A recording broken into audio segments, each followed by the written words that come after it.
Warning, this podcast contains scenes of explicit nonsense and lore. Previously on the Resident Evil podcast. If a new Resident Evil movie is announced, I think general audiences will just groan.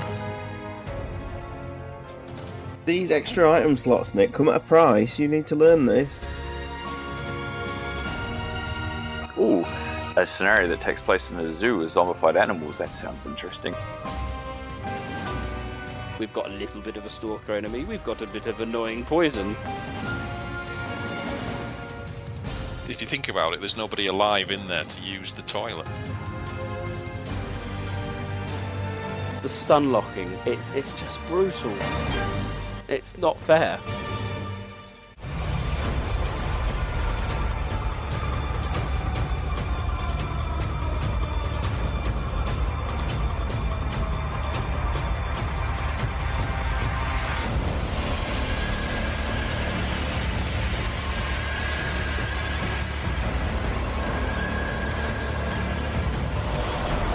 The Resident Evil podcast. Hello and welcome to episode 99 of the Resident Evil podcast. 99 podcasts of information, reviews, and of course mess-ups. I'm Nick, better known as Neptune. Let's see who's joining us on today's episode. I've got 99 problems, but he ain't one. It's the Batman. Good evening. And so begins every weekend with 99 bottles of beer in the fridge. It's Stars Tyrant. Hello. It's just us three today, ladies and gentlemen, so a very cosy and concise podcast to listen to as we begin our trek through the Raccoon City Forest and then, of course, the R.P.D. That's right, it's another happy birthday podcast celebrating 20 years of Resident Evil Outbreak 2, specifically the scenarios of Flashback and Desperate Times, which is always exciting. These are some of the series' favourites, but also very problematic. Talking about Flashback in particular there, and we're going to have a deep dive into the lore surrounding both of these scenarios, as well as the many ups and downs that we all faced in traversing the scenarios. We'll also have a quick look at the news, and then the series finale of Neptune's Biohazard Quiz, where there is a prize up for grabs, ladies and gentlemen. That's correct. You have heard me correct. A prize. So stay with us until the end. Let's start with the news.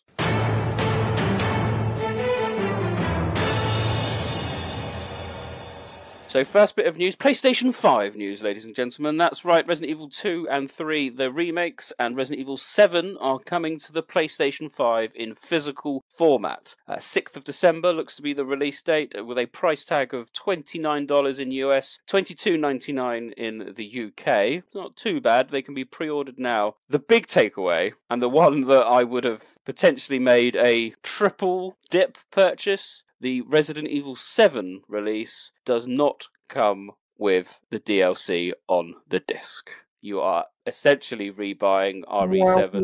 Wow. That's correct, 100%. It's basically Gold Edition again with the download code for Not a Hero. So anyone like myself who, as I said, would have probably triple dipped just so that we could have a disc collection, everything on one disc, not happening. Big shame, I think, everyone. Well, it's nonsense, isn't it? As the conversations are becoming more and more prevalent as the years gone on about game preservation and everything like that, and then just as it's the Capcom usual 1-2 punch of giving us something really cool and then snatching something away at the same time. We get the original trilogy on GOG, and that's nice to put that back in people's hands, and a chance to replay these titles again, albeit not physically. Yeah, I appreciate, but just to have them distributed in some form is great. And then they take it away by not giving us potentially like a full archive version, DLC all included and everything on the disc of these games. I know that the reality of servers and stuff being switched off is highly unlikely for at least a very long time yet. But it just does infuriate me that I do not in any physical way own Not a Hero. And this could have been a chance to rectify that, and it's just utter nonsense to me. To me, it just negates the entire point of even releasing them. Because I don't think there's much improvements between PS4. There's some very light ray tracing and support for high frame rates and stuff, which is welcome. I mean, like the ray tracing is a bit of a mixed bag in the remakes in particular.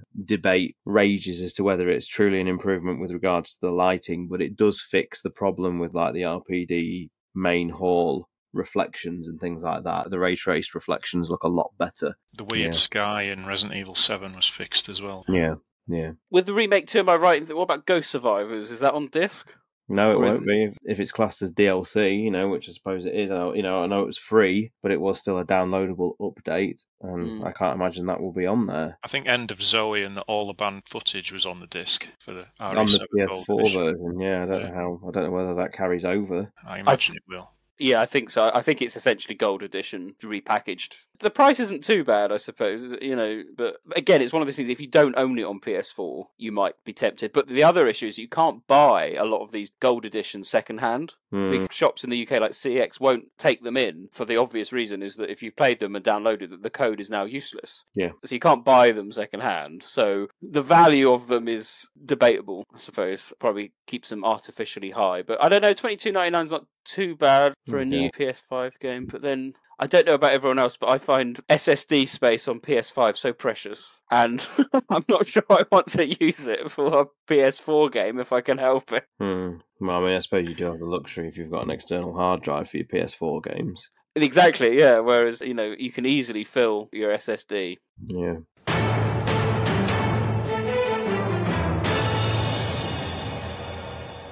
More exciting piece of news comes very recently from Brandon Salisbury, a guest and friend of the show, who's announced that the long-awaited Resident Evil movie documentary concerning George Romero has finally got a release date. We are very excited. It's a shame Rob's not here to be able to fill us in a little bit more details from behind the scenes, but a US release date has been announced as the 7th of January, so not long at all. There's also been a confirmed physical release with DVD and Blu-ray has been spotted over in Germany, so you can pre-order that if you so wish. Now, from my understanding is that the distribution of all these things is very sporadic, very market dependent and localized. So the 7th of January may not be what happens in Europe, so we might have to wait a little bit longer. Equally with the DVD Blu-ray, I don't think it's got a release date yet, but they will be coming to the world. It's just that depending on distribution rights, dates and times may vary. But, it's getting all the write-ups at the moment. All the gaming news channels are reporting on it, and I think the hype is very much building on this. And I, for one, am looking forward to watching it, and then hopefully bringing Brandon back on to have a chat. You guys looking forward to it? Definitely, yeah. From the little bits we've seen of it so far, it looks to be something really, really special. And kudos to Rob as well. That's a big feather in his cap for co-writing the whole thing. Yeah, Rob's now landed himself an IMDb page. And you wonder why he's not on the podcast now. He's gone. He's gone.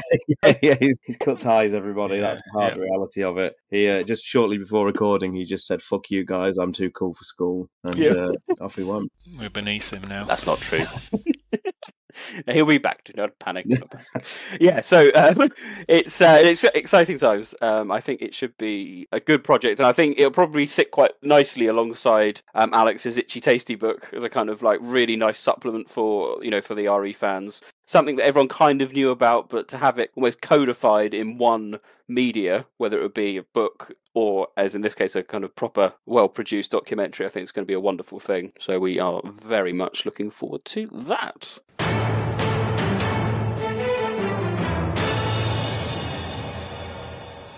Quick bit of site news. Firstly, a thank you to Patreon. I want to thank our new patrons, Ken Faust and Alexia Lynn Rose. Welcome. And I also want to apologise for one of our patrons. I incorrectly pronounced name, or not pronounced name, got his name completely wrong last time. So a big shout out to Craig Chilcott as well. Thank you so much. And apologies for the error in the last podcast. But welcome all those three to our Patreon. If anyone's interested, you can head over to our website, ResidentEvilPodcast.com, click on the community tab, and there'll be a link there to Patreon. It really helps us keep the lights on with the podcast, and ensures that we can continue on longer. I mean, absolutely, guys. I mean, if you want to know what your hard-earned money gets spent on, Nick's finally procured himself a copy of Resident Evil Fire and Ice.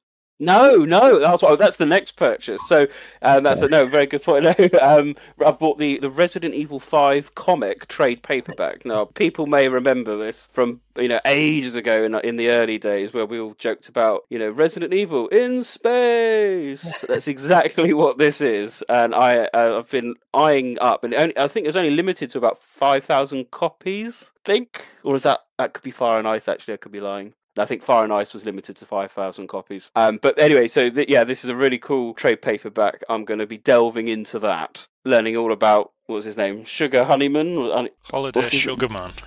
Sorry, that's far more sensible. And Mina Gear with the ample-sized bosom. Of course. And the G virus in space and all sorts. So that's going to be interesting. So that's going to be used, and we're going to update the website for non-canon corner. Or canon corner. Let's be honest, folks. There's no real reason why it shouldn't be canon. It's all canon. It's all canon, yeah, absolutely. Yeah. I struggle to differentiate it between that and Infinite Darkness, the beginning. But anyway, I digress. So that is coming up.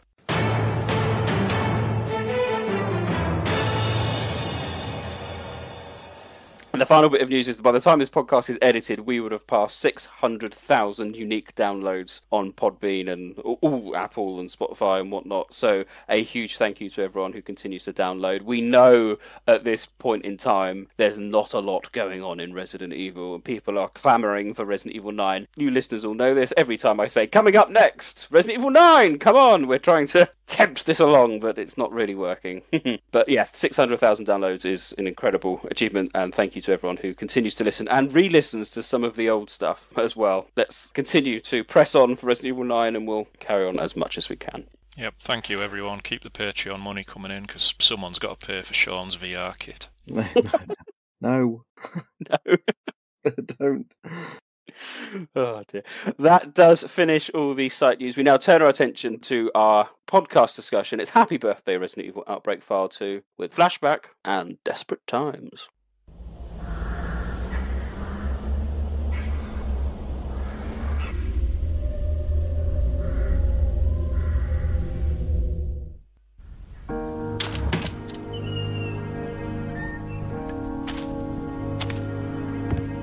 I don't get many visitors around here. I hear the city's in quite a state right about now. Well, there is an old road through these woods that leads to the neighboring town. It's easy to get lost, I'm afraid. Let me show you the way. Let's hope no one gets hurt. It's not like there's a decent hospital around here after all. Hospital?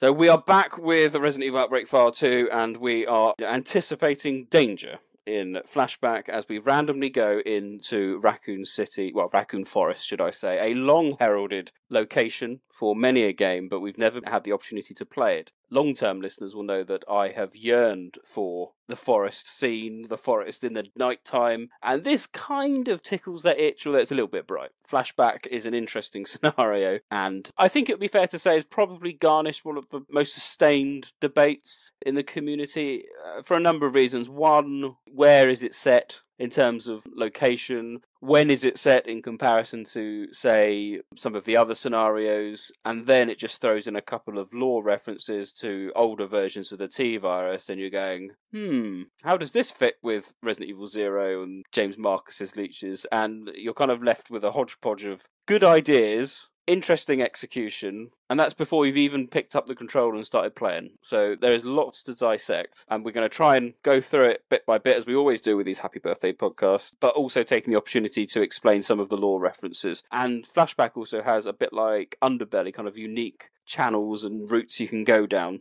which I'm pleased to say we've all kind of had a go at, so we can kind of like compare and contrast. So as we always start with these, let's have a look at the timeline for Flashback, and here raises the first issue. So in terms of timeline, what are the key components of this in terms of its positioning next to some of the other scenarios? Well, it's difficult to say, really, because this is probably by far and away the most ambiguous of the 10 scenarios in terms of placement. There is absolutely nothing in there that gives us any indication of what date it's on, or even a time window of a few days, really. There's not really many dated files within the 23rd, 24th September, that type of time frame. There's no special items that give us any real clue. And obviously it's a weird setting in terms of it takes place outside of the city and in the middle of the woods. there's countless theories about, how the characters have got there, why they're there, and, why they've ended up going back to the city. But my own personal theory has always been that it probably takes place after below freezing point. That scenario ends with the characters getting on the train in the marshalling yard, and we know from the likes of Zero and whatnot that those train tracks lead out of the city and into the forest. So that's one potential explanation as to why the characters are there, and I have below freezing point taking place on the evening of the 26th and going into the 27th of September. So I've always placed Flashback mid-afternoon on the 27th of September, but that is all theory. There is nothing in the scenario itself to help us determine what specific day it's set on. But the scenario itself is interesting for the fact that it's probably the most lore-heavy, and it's probably the only scenario that actually has quite a deep backstory. To understand it fully, we need to go back to 1993, 5 years before the mansion incident, and you've got this old hospital in the Arkley Mountains. Umbrella, under the guise of a dummy company, was providing an experimental medicinal strain of T-virus called TJCCC203 for unauthorized human trials. Now, the senior staff at the hospital, the chief administrator, Albert Lester, and the chief physician, Alan Erdott, were paid to administer this virus to patients inside the hospital without their consent. The files you pick up describe clinical tests performed on patients. There was an elderly male called Doug Frost who was suffering from terminal cancer, and it revealed this new virus killed the cancer cells in his body. However, several days later, he went into rapid decline and died. And around this time, rumours were spreading about mysterious patient deaths and suspected malpractice. You can actually find a special item in the hospital rear entrance, which is a flyer for a planned demonstration to take place outside the hospital by aggrieved families. And at the same time, to investigate these claims, the Raccoon Times assign a journalist named Kurt to investigate what's going on at the hospital, and he's assisted by Alyssa Ashcroft, who was just a junior reporter at the time. And Kurt's investigations reveal that these in-hospital patient deaths are never disclosed, and the suppliers of these trial medicines are using dummy companies to prevent tracing of the delivery routes. And Kurt thinks Umbrella may be behind what's going on, because obviously Umbrella run Raccoon City, essentially. And Kurt decides to visit the hospital to find out what's going on. And this coincides with a second trial where Al Lester's wife, Dorothy, who's suffering from a terminal disease, is injected with the virus. And again, this initially appears to help her, and she starts to improve. But then she starts to develop symptoms of zombification, including rapidly increased metabolism and an intense appetite. And eventually she breaks free and starts going on a killing spree. And this coincides with Kurt's visit to the hospital. And you can find more special items in the scenario, revealing that he signed the hospital's guest register. You can also find his fountain pen, I think. And he also speaks to, I think Sean can talk about the flashbacks later on. One of them is him speaking to Al in his office, who denies there's anything going on. But Kurt is eventually killed by Dorothy, and Alyssa follows Kurt inside the hospital to find out what's going on and finds Kurt being eaten alive by Dorothy. And Alyssa basically flees in fear, rejects everything that's happened, and basically represses the whole episode so she forgets. And then the police are called in, and this is the same year that Umbrella started bribing Chief Irons, so any planned prosecution never comes, and the hospital is simply closed down. Evidence is destroyed, and Alan Erdott and Al Lester, who are the only two survivors, are paid to keep their mouths shut, essentially, and both leave Raccoon City, never to return until 5 years later. And the Japanese files explain that the plants inside the hospital were secondary infected by the residues left behind by this experimental virus. And one plant in the basement basically absorbs the remains of zombie Dorothy. And then events pick up 5 years later. Yeah, it's a really cool backstory. I remember vivid discussions at the time going, is 1993 a mistake? In terms of the dating, it seemed an odd choice because it essentially confirms that there is a mini outbreak 5 years before the main outbreak in Raccoon Forest. And we know from things like Wesker's report how quickly the virus can spread within a forest environment. It seemed a little, I don't say unnecessary because I do like the backstory, but it is problematic. Well, I think what confused people was the English version of I think it's the clinical report file, had the dates all as 1998. Is that what it was? Right. Yeah, whereas the original versions were 1993. And obviously other files make reference to the incident that happened 5 years ago. So 1993 is definitely correct. Yeah. So where does, if Al Lester leaves, why does he come back? It basically explains that he came back 5 years later to remember his wife, and he visits the old hospital out of curiosity. And then gets infected. And so does Alan Erdott. He returns to the scene of the crime. And again, the English files don't mention it, but the Japanese version of the doctor's confession file mentions that Alan Erdott's health is degenerating day by day thanks to the toxins produced from the virus. So he dies, basically, and you can find his confession somewhere in the hospital. But obviously Al Lester has an altogether different reaction to the virus and becomes stronger. What do you think of that, Sean? What was the kind of backstory lore there of that adding to the mysteries of Raccoon Forest?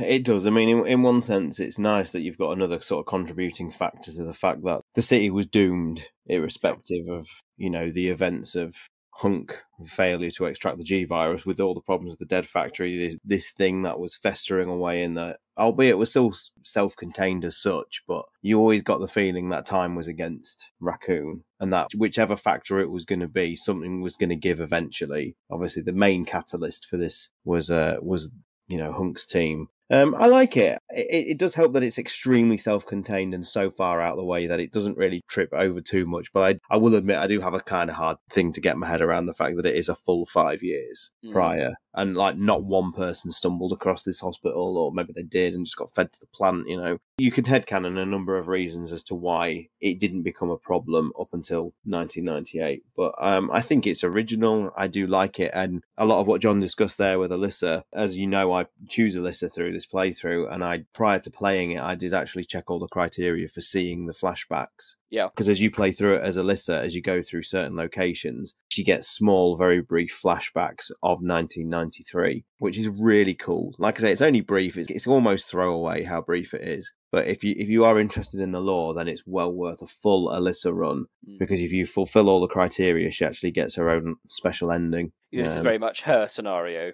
Yeah, absolutely. Yeah, it's really cool, and you see a lot more of Kurt with her, and ultimately his fate. You see quite clearly as well. I agree with you though, John, about its placement in terms the date. I think you could probably pick a few dates because there's a huge gap, isn't there? Could be 27th, could be 28th. Could even be 29th if you want it to be. But I do agree with you that it happens after below freezing point. As you said, you get to the marshalling yard, then you are leaving. You see yourself on the train and you are going out. And we have to remember that the marshalling yard, as Sherry says, is very much on the outskirts of Raccoon City. It's the industrial end. You can see the forest in the background. So you are closer than perhaps you think. And, the location of the marshalling yard is a long, worn-out discussion based on the difficulties between Resident Evil 2 and Resident Evil 0. Generally, you've got to kind of believe that the trip that Leon and Claire take is quite a long way out. In the sewers, they're on it for quite a long time. And equally, when Rebecca gets there, on her little tram thing, that's a decent trip, at least a couple of miles. But you are deep in the forest, so it makes sense that you're on a train, you go out, and then for whatever reason, you then exit and you're near this part of the forest. The other clue is the fact that I think you get it with Mark, that if you explore a particular point, you can come across some army snipers to prevent you from going any further. Yeah, that's one of his endings, and they direct you back to the city. Yeah, you would take that as gospel. It's a little bit superficial. But it doesn't imply all roads lead back. Yes, but that's some evidence that when did everyone start? They didn't start leaving till at least the 29th, I suppose. Leon and Claire were able to get in relatively easily into the city. So when was the martial law kind of stopped? And so yeah, I think you're right. It kind of lends itself to being relatively earlier. Anyway, so that's the kind of overview of a bit of the lore. We'll touch on some more things as we kind of play through. Sean, you mentioned you played as Alyssa. Who were your accompanying partners in crime for this one? Gosh, who did I choose? I chose George because I thought, nice hospital setting. And I chose Kevin because I just needed someone with some firepower, because my memory of this scenario is nothing but pure pain and poison and lots and lots and lots of plants. Lots of plants. I agreed. I had George. I thought hospital, 100%. And I went Alyssa as well for lock picking, which helped me enormously actually in this one. I was really very pleased by choosing her. But I wasn't playing as her. Of course, I was playing as Yoko. She's fun on this one with her run speed and the Axeman. We'll get to that. Do not fear. Do not fear. I need the health, and thankfully there's quite a lot of health, but it doesn't make it less perilous. Batman, who did you go for in this? So I stuck with Kevin, and I had Mark and Yoko as my NPCs, and that meant I had Alyssa starting with me as a non-playable character, and she basically starts off inside Al's cabin with you, and then when you go outside she runs off on her own, and then you can find her down one of the dead-end woodland trails, and she will give you a couple of items. Oh. I don't know if she gets killed eventually, but she seems to stay there. She doesn't actually come in the hospital with you. Interesting. I didn't know that. So you're right, we'll start in the cabin. We have a very, very short kind of introduction. Nothing big and ambitious like the Outbreak scenario itself. Just you're in the forest, deal with it, here's Al. And, well, you don't even see Al first, you're just in the cabin, don't you? And you're exploring, picking up some weapons and so forth. And then as you approach the door, you meet Al, and he comes to say hello. And he's a funny character. He's voiced in a very interesting way, I thought, because he kind of goes, "Oh, you don't want to get lost in the forest?" And you're like, no, I don't.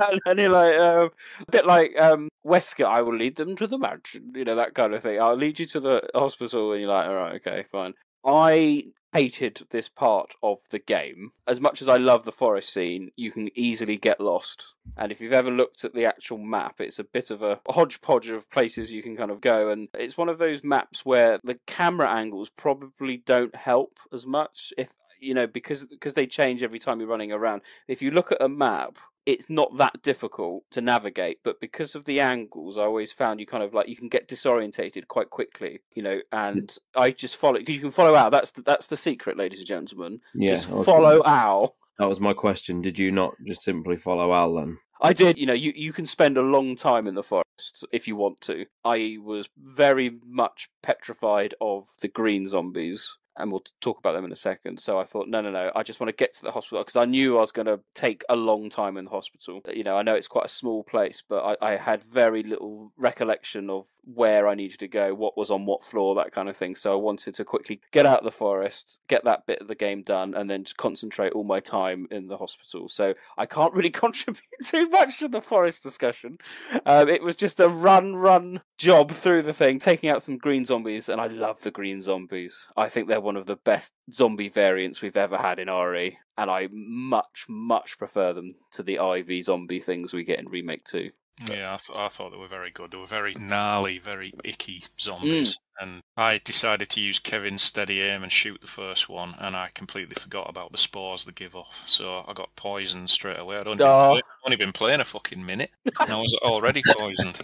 I actually had a bit of an explore around those trails, because there was a lot of green herbs. There was a lot of healing items, and the paths were wide enough to run around the zombies. So I actually went exploring. There's not obviously a great deal you can find, and you're guided down the right path eventually, because all the other paths are blocked off. Yes. Is this where Alyssa was? Yeah, Alyssa just goes down one of the trails and she'll stay there. I think she gives you some ammo and a first aid spray if you go and speak to her. There's just a lot of green herbs lying around. The occasional bit of ammo. Interestingly, if you do the second scenario, which I'll talk about later, some of these blockades get removed and you can explore new areas, but it's a bit naughty because the environment itself doesn't change. You can be heading down a trail and the camera angle will show you what's ahead, and you can clearly see there's a big tree trunk blocking the way and you can't go any further, which kept leading me to just turn around and try another route. But if you kept going down towards it, it would just load up a new area. So it was a bit naughty in that respect. It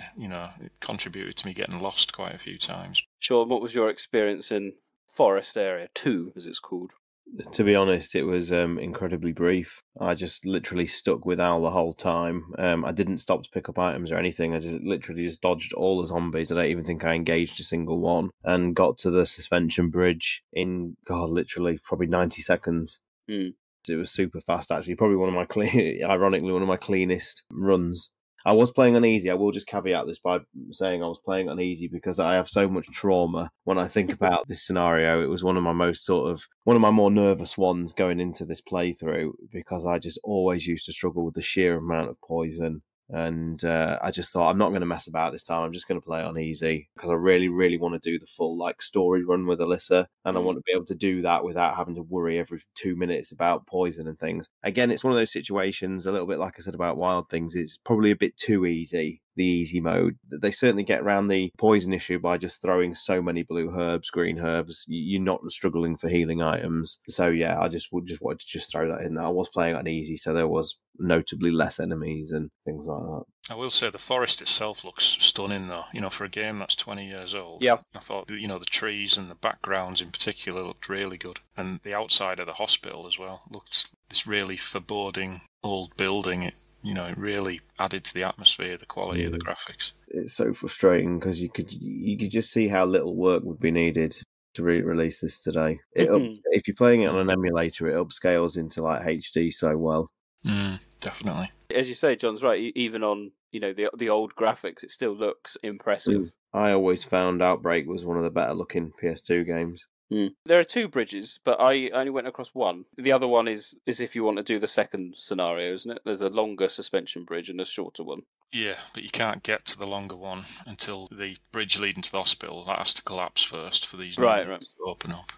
Yeah, I forgot that happened. So I was halfway through the scenario, and suddenly it paused. I was like, "Oh shit, what's going on?" And then the bridge broke. I thought, "Oh yeah, okay, that's fine." Panic over. You've got 15 minutes. I was timing it when I tried. Is that what it is? Okay, that's good to know. Well, easy and normal modes, you've got 15 minutes. It might be shorter on higher difficulty levels. Yeah. So we leave the forest and you get to the hospital, as you say. There's the back gate to have a look at. There's, as you said, herbs, and that newspaper article I think you mentioned there. You can have a quick look at, and you get into the hospital. And lo and behold, did Nick remember about Axeman? No, I did not. I thought we had some time.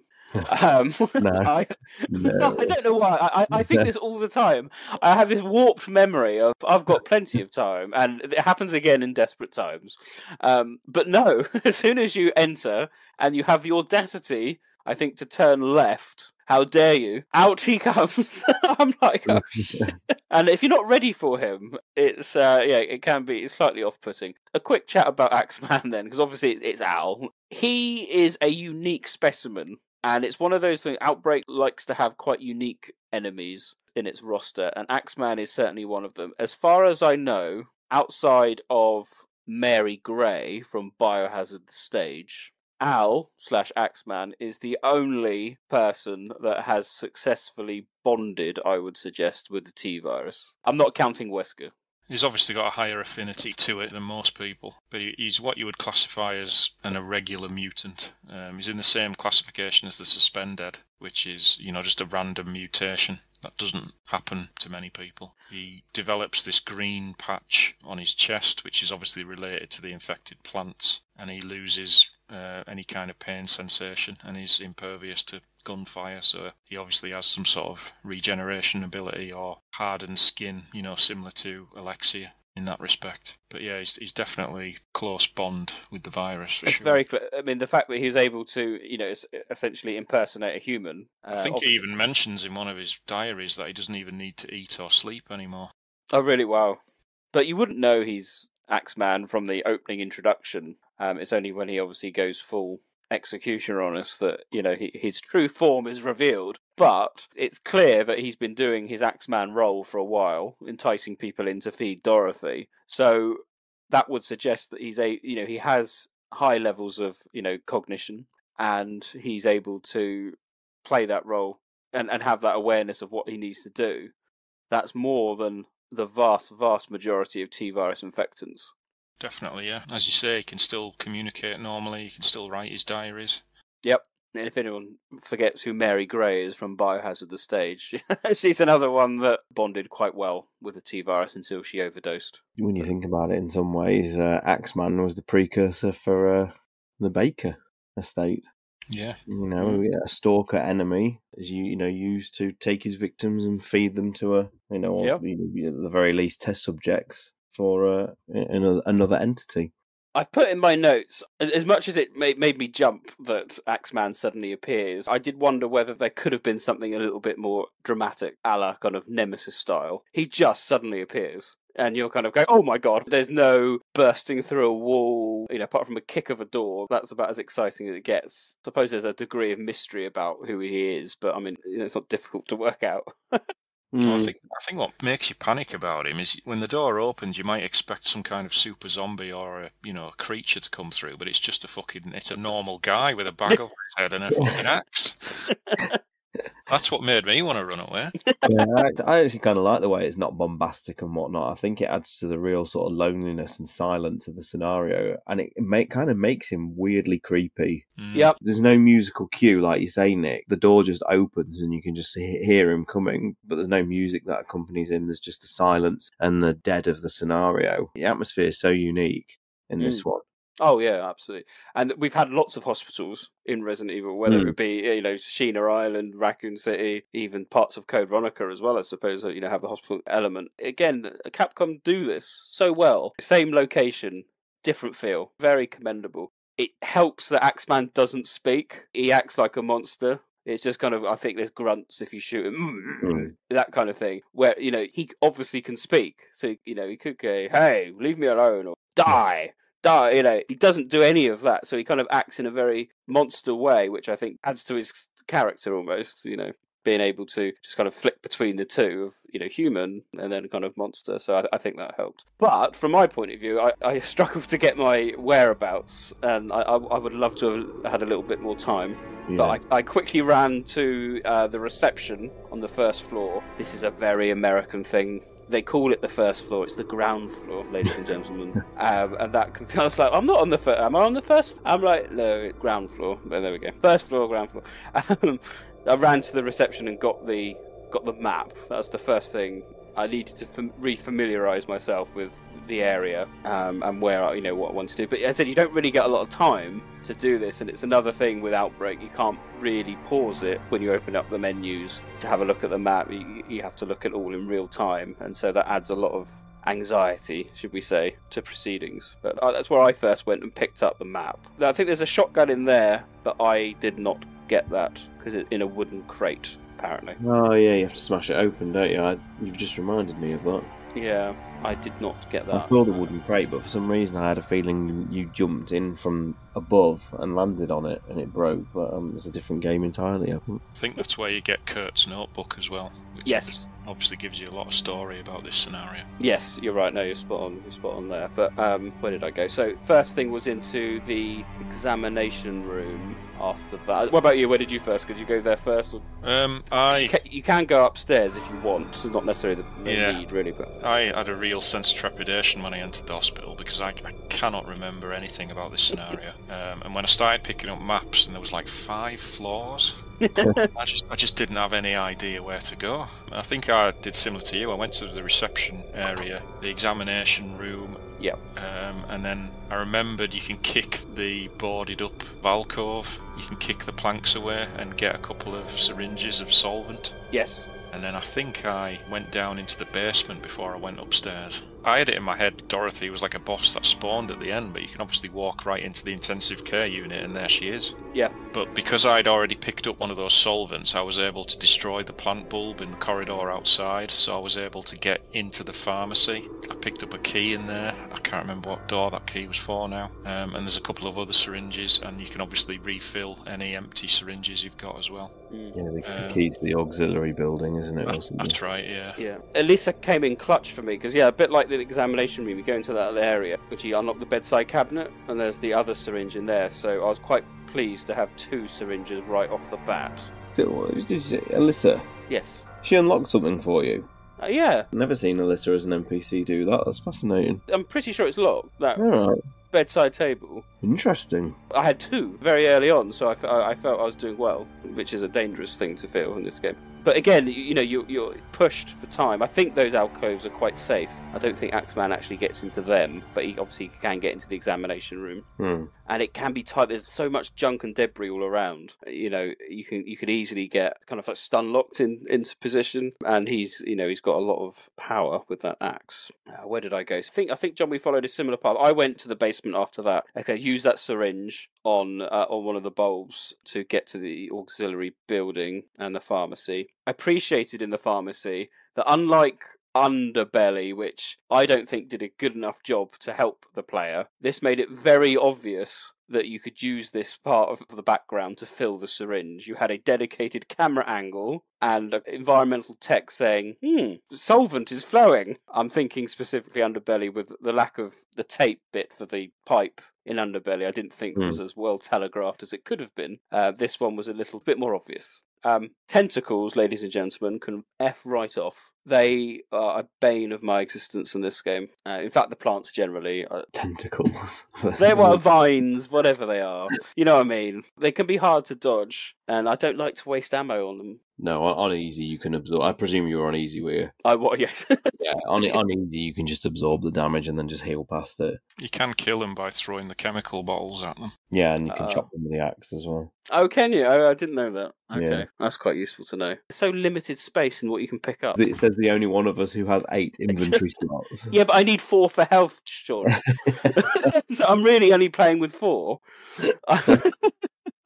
I have to have 4 lots of first aid, 2 first aid sprays and 2 all colour blue ones. Because I was running out of blue herbs in this. I go around without generally a healing item. Yeah. Do you? Is that your time? Yeah, try to. If I take damage, I'll just try and heal as I see them. So, like, if I see green herbs, I'll combine them, equip, eat them, and then carry on. I couldn't remember how many syringes you needed, so I was sacrificing 2 slots for 2 syringes. Yeah, so I thought I might save me a trip back to the basement to fill it up. Thankfully, Kevin stuck with me pretty well throughout the whole scenario, so I just loaded him up with a couple of syringes, took one for myself, so I knew I had the 3 I needed, and thankfully he did actually stay with me, so I was able to sort of methodically go through it. Yeah. Any Axeman dangerous at this point, or were you able to avoid? Well, I'll just quickly revert back to when I went across the suspension bridge. So as a lister, you get your first flashback there, which is just an injured person laid next to the rock just before the suspension bridge. It's really difficult to hear the dialogue over the sound effects and things like that, but it's just basically an injured person telling you to turn around and go back.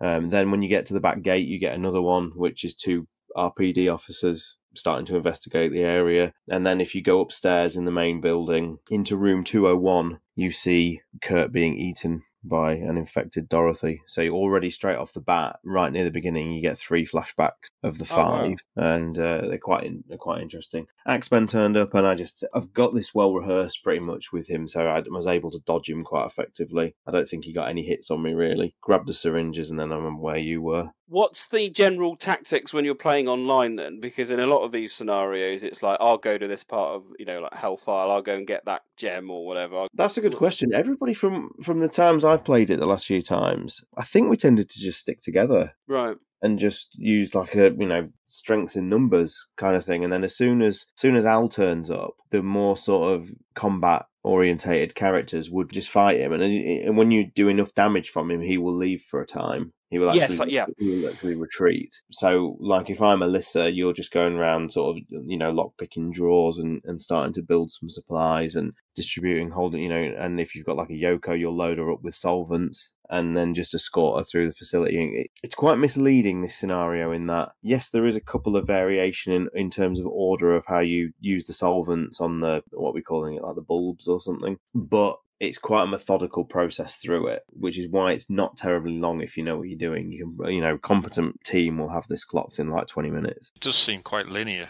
More linear than what I thought. Yes, because you're right. You need to get that auxiliary key, unlock that part of the game. No matter how many ways you want to play it, you do have to do the one-way trip up to the roof and then backtrack down. Yes, you could do basement if you want. Have a look. As you say, you can go and say hello to Dorothy if you fancy it. Yeah. But you're right. It's actually one of the only times you can kind of leave during boss fight. even if you leave Dorothy right to the end, you can just kind of walk out and go, I'll come back later. Well, yeah, she doesn't actually engage as a boss until the very end. Yeah. You can go into the room, but I don't think you can do damage to her or anything, can you? Don't think so. She's just a big plant at that point. There's just vines that grab you. Yes, you're right. So that's where we're kind of up. We're in the auxiliary building. We can either go down to the basement, the pharmacy, that element, or we can go upwards to the. I think it's known as the maintenance. Is it the maintenance shed corridor? And then there's a ladder going up to parts of the roof. How did you get on with the puffer plants, Nick? Well, I'm about to talk about it, Sean, and I'm evil shades. They're known, and with good name. There's a particular part when you're climbing up the ladder. I don't know how you can do it. Perhaps because it's Yoko, I don't know. But the evil shades are problematic, aren't they? Instant poison. You just dispatch them before you climb the ladder. Yeah, you can, but they come back, don't they? You can't kill them. No, I'm sure. I don't think they came back for me. You can shoot them, and then they kind of go, you kind of disintegrate, and then they go, They fade eventually. Oh, why am I making it harder for myself, Sean? The main bit where there's two on the long ladder that takes you up to, like, is it the 4th floor or whatever? Yeah. In that outside area, I'm sure there's some flame rounds. Yeah, yes. there is. A box of flame rounds, and Kevin had already found the grenade launcher. I don't know where he got it, so I just took it off him, loaded up the flame rounds, and they take 1 flame round each, and they will actually be fully destroyed. They will disappear. The grenade launcher is outside Al's office. Okay, don't try and climb the ladder until you've actually destroyed them, Nick. So I climbed the ladder without destroying them.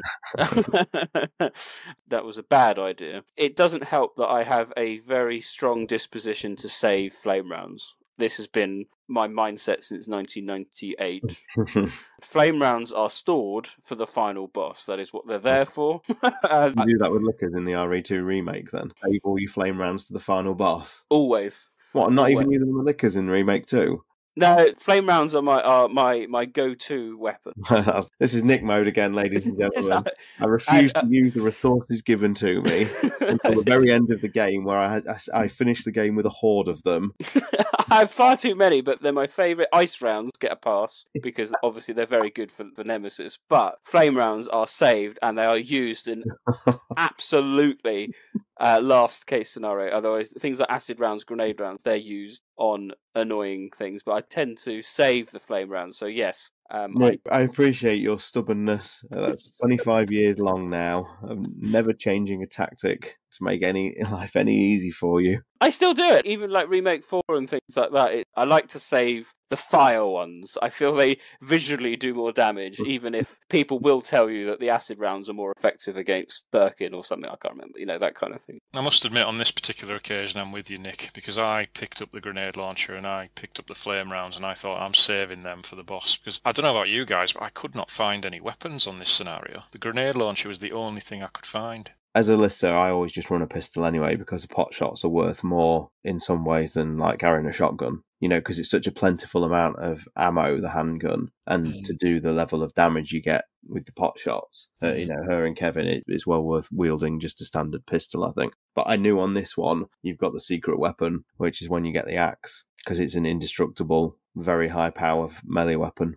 Where'd you get that from? Does he drop it? No, when you come up into that main area that we've just been talking about with the, what they called, Nick? Evil shades. Evil shade. Where there's 2 of them on the ladder. You've originally climbed some vines and come out of a hole to come onto that area. When you've used the solvent on the plant at the top, part of the building collapses and creates a second hole that you can jump down, and the axe is in there on easy and normal. It's just on the floor. I don't know how I missed that. That's the way it had to go, didn't it? That leads into the storage room, where you get the cutscene of the vine curling around the door handle. Yeah, it's just on the floor. It's very easy to miss if you don't know it's there. But once you've got it, I just don't use anything else. Because it's so high power, it takes out the vines in one hit. I did see it on my run, but I left it. I didn't have the shotgun. I didn't know where it was in that crate. But Yoko can't bash a crate in. No, and Yoko can't wield the axe terribly well. Unfortunately, she's quite slow swings with it. Is she okay? I was pistoling it the whole way with the grenade launcher saved for future encounters. As much as I was tempted with a hospital crutch,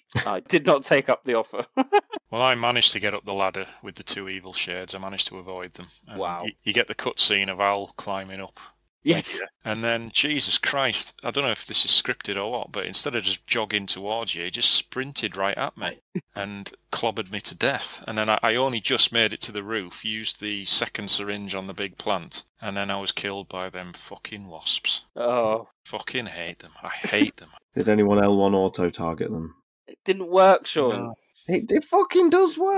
No, I kept falling over. I dispatched them in like 2 shots. That was it, done.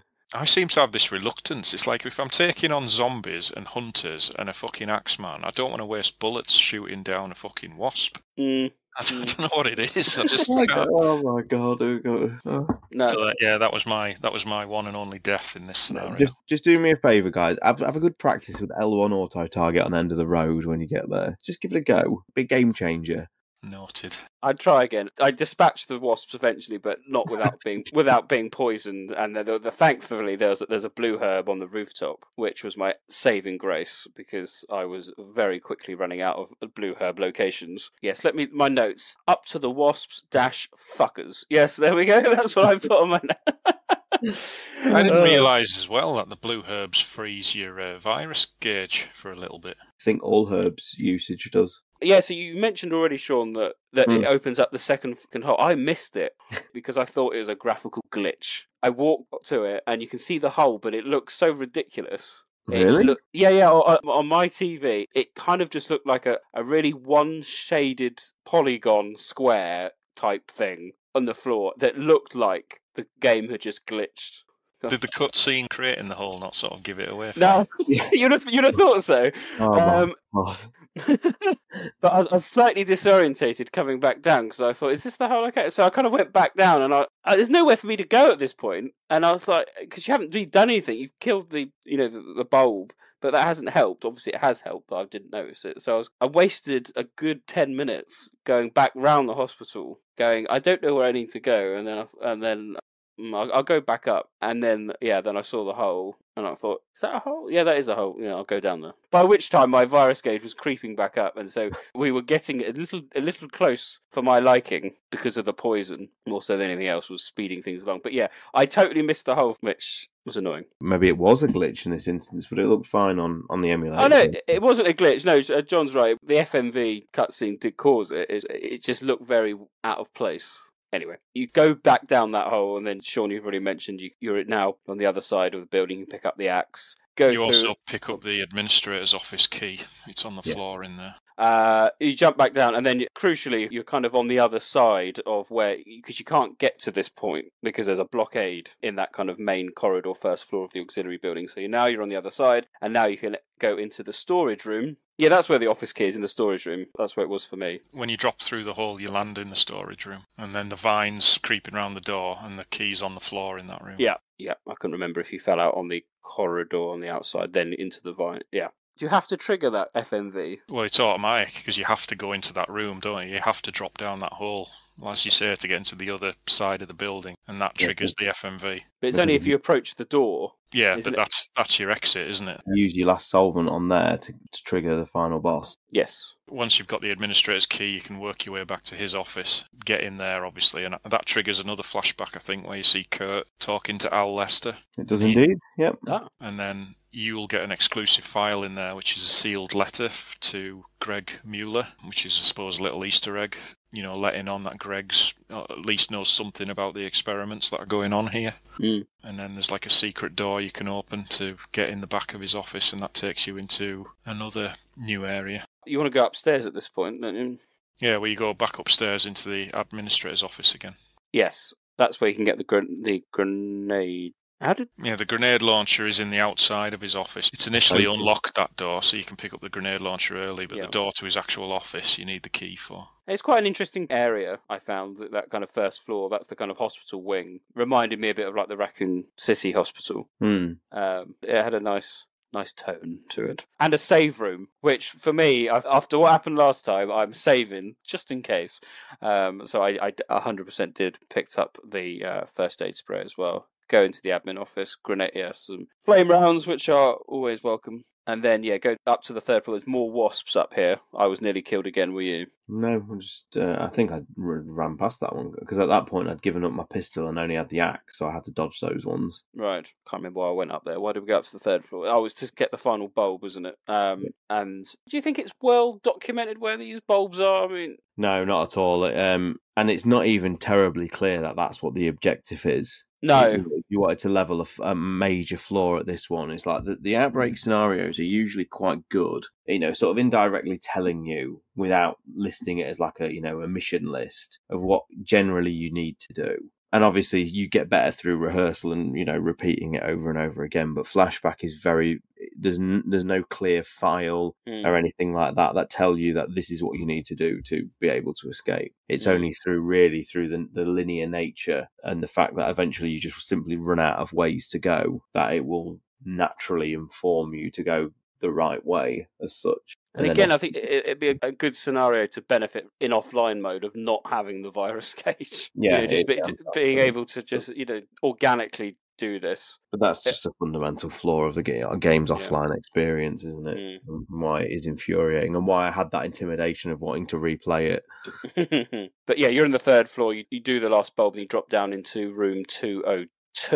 Room 203's got the last. That's right. Last plant inside it. And then you can stock up on lots of concrete blocks if you want them. I'm not sure how useful they are, but there we go. So at that point, all the plants are killed, and you can now have a go at Dorothy down in the basement. I was very low on health at this point, and Dorothy isn't particularly difficult. It reminded me when I went into the intensive care. I had, pardon the pun, awful flashbacks of almost like the bat fight from Resident Evil 0 because the aiming was all over the place. Did you not R2 aim, Nick? What? What's R2 aim? Why is there 3 aim buttons, Sean? R2 aiming doesn't do auto aim. It'll always just aim directly in front of you like classic RE1. So a lot of ammo was wasted on, whatever it was kind of aiming at the vine things, and you're trying to take this out, and you can easily get stun locked in these things. Thankfully, easy is easy in terms of the hits for Dorothy. It didn't actually take that many hits. It was more of a case of just trying to land them, because every 2 seconds you were either aiming and then it was shooting at something else. And then by the time I was getting myself sorted out, I was being dragged by the vines and thrown down. I think George was with me, not doing anything particularly helpful. And it was annoying, and I was coming concerned that I was running out of health. But I think it took about probably no more than 6 flame rounds. I don't think it was particularly challenging in that sense. It was just a case of making sure I got the shots off that I was having difficulties with. I actually found this boss reminded me of Alexia's second boss form. Oh, right, yeah, the kind of pod thing from... Yeah, it was very similar, and again, getting slapped by vines, and there's one on the ceiling that kept curling around my neck and dragging me out. Yeah. I was fortunate here. I only got through this boss because both my NPC characters were still alive, and both of them came to join me in the boss fight. So I was able to pinch some handgun ammo off Mark to finish it off after I'd already used my grenade ammo. So I think I was poisoned when I came out of here. I actually died twice on this scenario, that's right. My first death was on the roof with the wasps, and my second death was, having just killed Dorothy, I walked out into the corridor and a lump of concrete fell off the ceiling and crushed me. Oh, that's unfortunate. Yeah. Sean, how did you get on with Dorothy? It painstakingly makes you crawl all over the floor, your virus cage climbs, and it's just, you just have to rage quit to not give the game the satisfaction of fucking wasting your time. I know. That's the most annoying thing, not being able to stand up and then maybe getting a herb, and the herb just kind of makes you stand up, and then you get hit again and knocked down again, and you're like, oh my god. Just stand up. How did you get on with Dorothy? What was your tactics? I literally ran right up to her and chop, chop, chop, chop, chop, chop. I don't know what the fuck George was doing at one point, but he looked an absolute hero because I was just chopping away because the axe does massive damage against you. You're not wasting time with her. He just came running behind me at one point, used his like ampoule shooter. I don't know what the fuck he loaded it up with. I didn't even know NPCs could, and just started unleashing whatever ammo he had in that at it, which was quite amusing for me. But yeah, the actual fight, I think I took a couple of vine chokes. Yeah, 1 lump of concrete, but I had enough healing at this point that it negated it, and I just literally stood right in front of her and just chopped. Awesome. I had a bit of a heroic ending after defeating Dorothy. So the timer comes on. I'm not messing around. I know exactly where I need to go. It's not that far away, is it really, the storage room from it? I thought, fine. I made the mistake, as always, of thinking this is a nice little jolly run back. I think I've done it now. I've just got to, just casually make it back. But I'll run this time because I'm not making the same mistake of Underbelly. But I was poisoned. I had no health. But I thought, this is fine, I'm going to do it. It's not far. It's not too far. So I kind of come out feeling really confident, really happy. I run round the corner, and then there's Axeman. I'm like, oh shit. And he just kind of either kicks me or just knocks me down. And I'm like, no, please don't. And I'm kind of standing there, and he stun locks me because it's right on the corner bit, and I couldn't get out. And I was trying to move out. He stun locked me, and then basically time stopped. He had his axe, and he went slow-mo. I was like, no. And he literally about to swing down, and I kid you not, at the last moment, George comes in heroically and knocks him, and he swings and misses because of George. And I'm like, oh my god! It was one of the. I wish I'd been able to capture it. I saw my death at the hands of this axe. And George suddenly, like a hero, dressed in a suit, just jumped in and did almost like a shoulder barge type thing and just caused him to slightly move off his centre of gravity. And he swang and missed me. And I was like, oh, you beautiful man, George. That is like a tiny microcosm of how good the online experience is. Because imagine the elation if that was another player coming to your rescue like that. Yes. And that's the joy of Outbreak. It really is, in a nutshell. It was. I wasn't expecting him back. I thought, I've done Dorothy, that's it. I've just got to walk back. Wasn't expecting the shock, the horror, the anguish, and then the relief, and then being able to just kind of make it back on like caution to the storage room and exit. And she was struggling with poison, and suddenly, of course, as soon as you trigger the FMV, she's fine again, and off you go. I think I was an hour 35 on this one. Blimey. Well, you'll be pleased to know, Nick, that when you've got the axe, to quote Luis Serra, it's game time, because then you can repay Al in kind. And once you've done Dorothy, that's time for Al to depart. And you can take the axe and stun lock him as well. And just chop, chop, chop until he retreats. You get a little cutscene that shows he's finally retreated for the last time. And he just runs off. And that's what will trigger an extra part of the ending. If you defeat him in that final moment when the building's collapsing, it will unlock an additional part of the ending for you. Oh, wow. Well, that's moved in quite nicely, isn't it? I'm afraid, I'm so adverse to the melee weapons in Outbreak. I didn't really give it a second thought to pick up the axe. I just thought, no, you're right. But no, it's interesting to note. As I said here, I limped over the line and was delighted with my grade E, or whatever it was, in Flashback. And that was my little story. But yeah, you said there's the optional bit now if you do that. Yeah, so knowing I had the axe and Dorothy obviously dead, all you do is just charge at Axeman. This is your time to return the favour. And if you get him like in the right position, you just swing and he can't do anything because the axe will always stagger him, you see. So you just basically stun lock him till you've got enough time to do it as well before the building collapses with you in it. It's designed for you to have enough time to, get the final bit. And once he runs off, then you're just free to go out the storage room, exit, which is what I did. It was quite uneventful, really, my time. And I'll just actually say, it was uneventful. It wasn't particularly challenging, this run. But it's probably in all the times I've ever played this scenario, one of the times I've enjoyed the most. Really, really dug it this time. I really got into the atmosphere, really loved the structure of it and the location, and really, really dug it, yeah.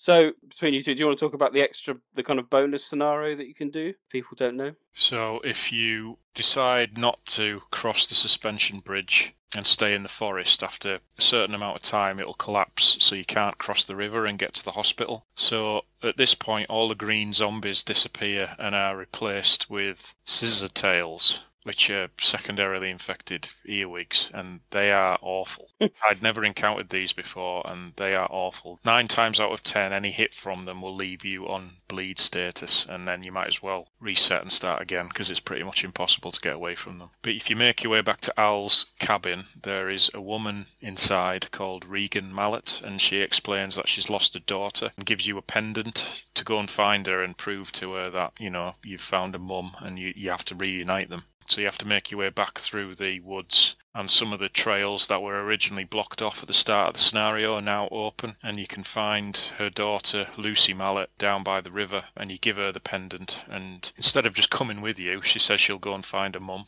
And then you've got to make your way back to the cabin, and they're both reunited. And then that's the end of the scenario. There's no bosses or anything. It's very short. And you just get a little cutscene of overgrown forest trails, and Kevin gives a little monologue saying he's very confused because every path seems to lead back towards the city rather than out of the city. It's a very curious little extra. Have you put that in your timeline? Yeah, I just put it as a little side thing you can do. You know, it's not character specific, anyone can do it. Just one of these quirky things that, you know, Outbreak has a lot of just to increase the replayability. There's so many different things to uncover in these games.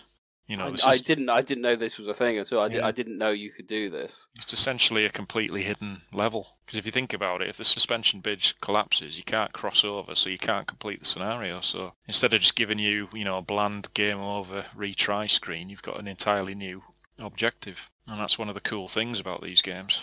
Well, we talked about it in the last podcast, didn't we, about Underbelly with the extra 20 minutes or so many people may not know about because you might get back to the train each time. Exactly, yeah. It's definitely worth a try, and it'll boost up your completion points as well. Oh, is it? Oh, okay, that's quite handy.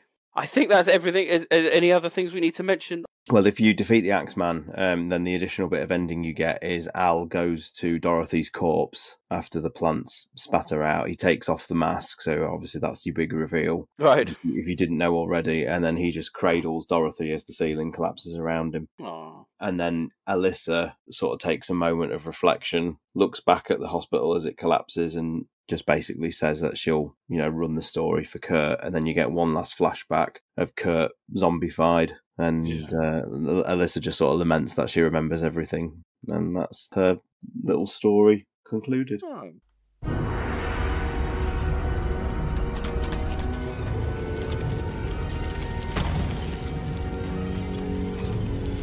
So there you are, my dear.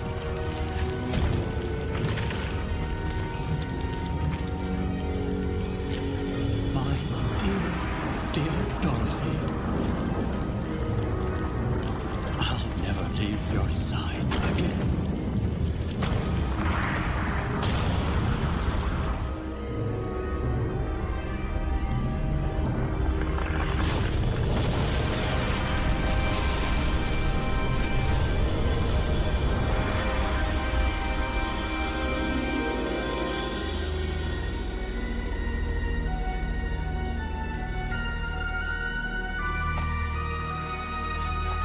That hospital's experiments were more than just human rights violations. They were crimes against nature itself. Kurt, your sacrifice won't be in vain. I'll escape this damn town alive and spread the truth about what happened. There is a few different endings, isn't there, with little variants. Another ending is only triggered if you've read all the story files in the game. Like not every file, but just the the ones that contain the plot, like the doctor's confession, the administrator's diary, and Kurt's notebook, I think. Because the ending I got, my last encounter with Al, I didn't kill him, I just ran straight past him. So the ending I got was called Leaving the Mystery Behind. And I think there's further endings called A Glimpse of the Truth, and the one you got, Sean, is the definitive one, I think, called Overcoming the Past. No, that's it, yeah. That's what it was called, yeah.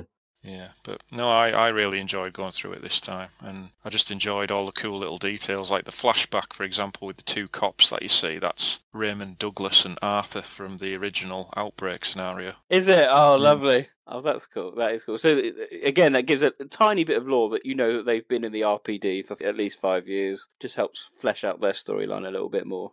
The R.P.D., you say, Nick? Is that where we're going next? Yeah, that's exactly where we're going as we head into the murky world of Desperate Times.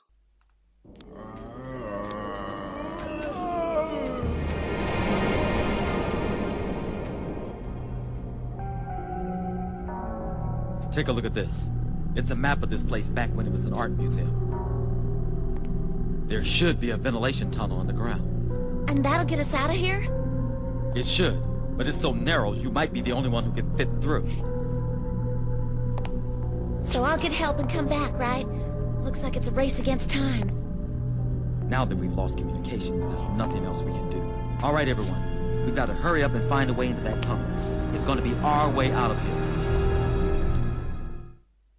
Ah, Desperate Times. It's one of those scenarios where it holds a lot of nostalgic member berries, but it's one that actually, so much of it has been told before in files between Resident Evil 2 and 3, and it's wonderful to see Desperate Times being played out before your eyes based on what you've kind of read on 2 and 3.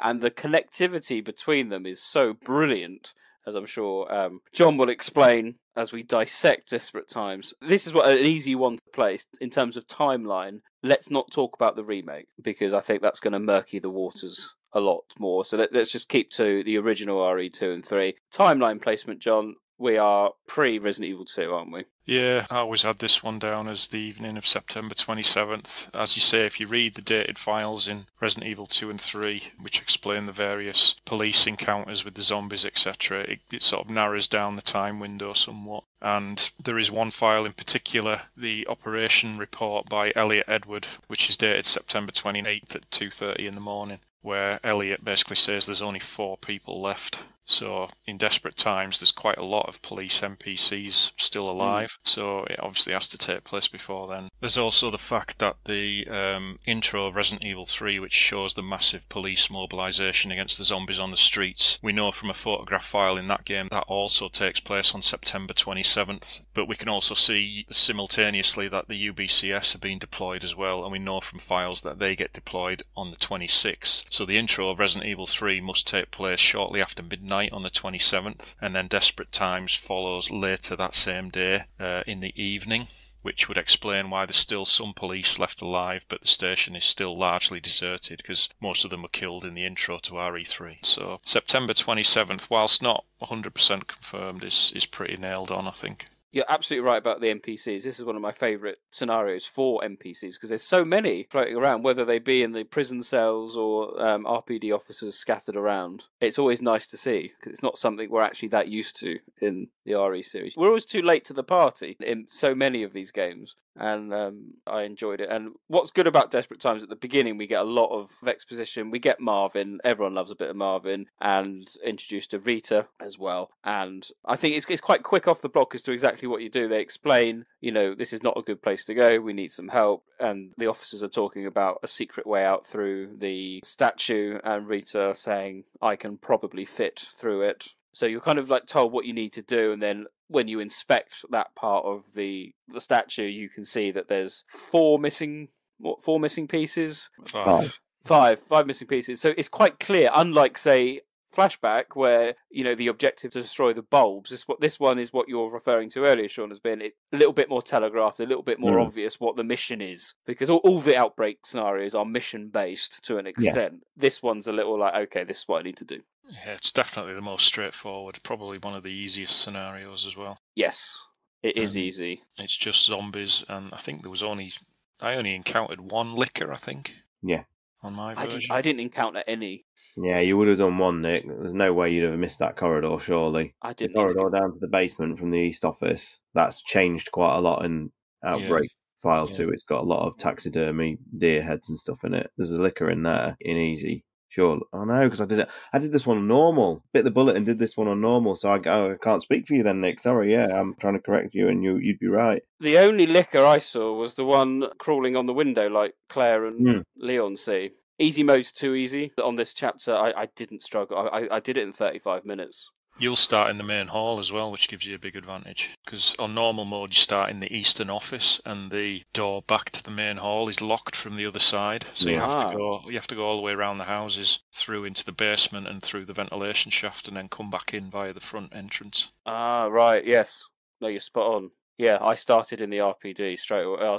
And then I went to the west office first to unlock the safe. So, I didn't know that. It's interesting. Yeah, and I think on harder difficulty modes you start in other places as well. I can't remember where exactly, but yeah, normal mode you start in the eastern office.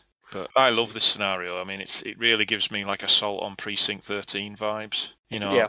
I love the way the NPC characters will take up positions around the station, and it kind of reminds me of the scene in Aliens after the first get back from the hive and they sort of barricade themselves in and wait for rescue. And the Marines send Bishop down that tunnel to get the dropship. It kind of mirrors what happens when Rita goes underneath the statue to get out to get the van. You know, it sort of gives off those kind of vibes, and you've got the freedom to explore. I wish you started off uninfected and the virus gauge would like kick in when you get bit for the first time. I think that should be true of every scenario. I think that would add a little bit more excitement and justification to avoid enemy encounters. I think this is incredible, this scenario. I think this is a genuine high point of the entire series, Desperate Times. To just get a glimpse before, like you say, Nick, we're always late to the party. I mean, obviously so much has already happened by this point, but you still get to see the last throes of a semi-active R.P.D, and it's just fascinating, and the atmosphere is as top draw as you will get for this series. Yeah, and I wondered actually playing it today if Johannes Roberts was inspired by this for Welcome for Raccoon City, because it's kind of similar with the zombies, gathering at the front gate. And eventually the burst through. Just missing that Jennifer Page crush, isn't it? Just to top it off, and a burning zombie coming through the door. But can I selfishly talk about just being in the R.P.D main hall and that remixed theme? It's just I could not get enough of just wandering around the main hall. It's slightly new, updated camera angles, seeing Rita at the desk plugging away and Marvin there, and it's just. There's that feeling of safety in the main hall, which I love, and climbing up the ladder, and you're like, I remember. I don't think the geography's off too much. There's some issues, isn't there? Like in the top floor, there's in the waiting rooms a little bit different to how it is. That doesn't bother me in the slightest. But just exploring everywhere and going back down the underpass, seeing the zombies trying to get in the gate.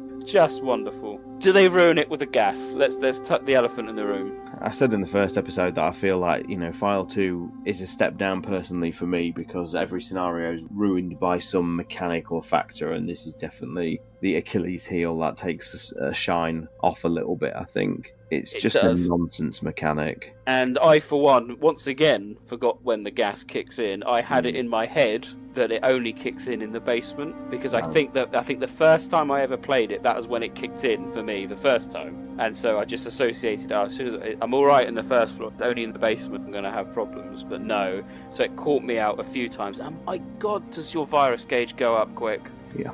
No, I don't understand why. It's going to help the T-virus be more effective. Is it? Surely. No. That's what I mean. It's just a nonsense gameplay mechanic, and it forces you. It's not too bad with your 8 slots. Yes, it helps. Yeah, it's a ball ache having to carry, the canisters around when you're trying to collect, the quest items you need as such. I will say, even with 8, it's annoying because you almost want to have one in the 4, because flicking between the 2 packs, it wastes so much time trying to, if you don't have one at hand. I felt I didn't have time to go and get one from the backpack. I just went back into another room and hoped the gas went away. It does speed things up. How does it play in online mode? Is it always just one area? I don't know whether it can happen in more than one location at once, to be honest. I honestly don't know that. But again, most players will tend to carry one, or if you're really super confident, then you tend to just go through it quick enough that you kind of negate it anyway. Right. Okay. It's not really a factor online. It's always an ever-present problem, but you mitigate it. Not horrendous. The problem is now, like the players that play the fan server are so well rehearsed. When you just sort of go on and do like a pickup group, if you like, you're just trying to quick match, or you just join a lobby. If you've got a couple of people who know what they're doing, they're off. Yeah. By the time you've probably got through the 3rd room, they've already assembled half the items needed, triggered the final Marvin thing, and you're like, just picked up my first box of bullets. How can I help? No, you're fine. You're fine. So let's take it back. So again, with everyone plays the same combos. I think I added Kevin for obvious reasons, but otherwise I was Yoko, and I think I had Alyssa as well. I was Kevin, and I had Mark and Jim. You can get to a locker, can't you? Yeah, well, I started in the East office, so there's a couple of things I can do that are exclusive to me. I can go and unlock Gene's drawer. Oh. Gene is the officer who died in Underbelly, and yes, if you examine his body, he gives you the code for his locker, and that's obviously a big clue that confirms Underbelly takes place before Desperate Times. So I think there's some antivirus pills in his drawer. And then I went down the corridor with the liquor and into the night watchman's office, which is where Kevin's locker is, and I can open that and get the Joker key, which allows me to unlock any door in the station. It's not as helpful as what I thought, because from memory, I think the only door I unlocked with that key was the door to the kennel. Everything else was pretty much open, so the Joker key was a bit useless in that regard. So yeah, I basically did that, went through the basement, came up into the main hall. I got all the plates you need for the puzzle pretty easily. The only one I couldn't remember where it was the one in the safe in the East office, weirdly enough. That was the first one I got. Yeah, for some reason I just didn't think. I got all the others, and Mark had one in his inventory, so he'd picked one up from somewhere. I think he got his from the morgue, because I always remember there was one in there, but when I went in it, I couldn't find it. So it took me a while to find the last one, but it was the safe in the East office, and it's so obvious when you think about it, but for some reason it just didn't click. I had, similar to you, I first went into the reception room and read the file, which is the code for the safe. Little things that I like doing that. I think it's a nice homage, whilst keeping it interesting in this current game.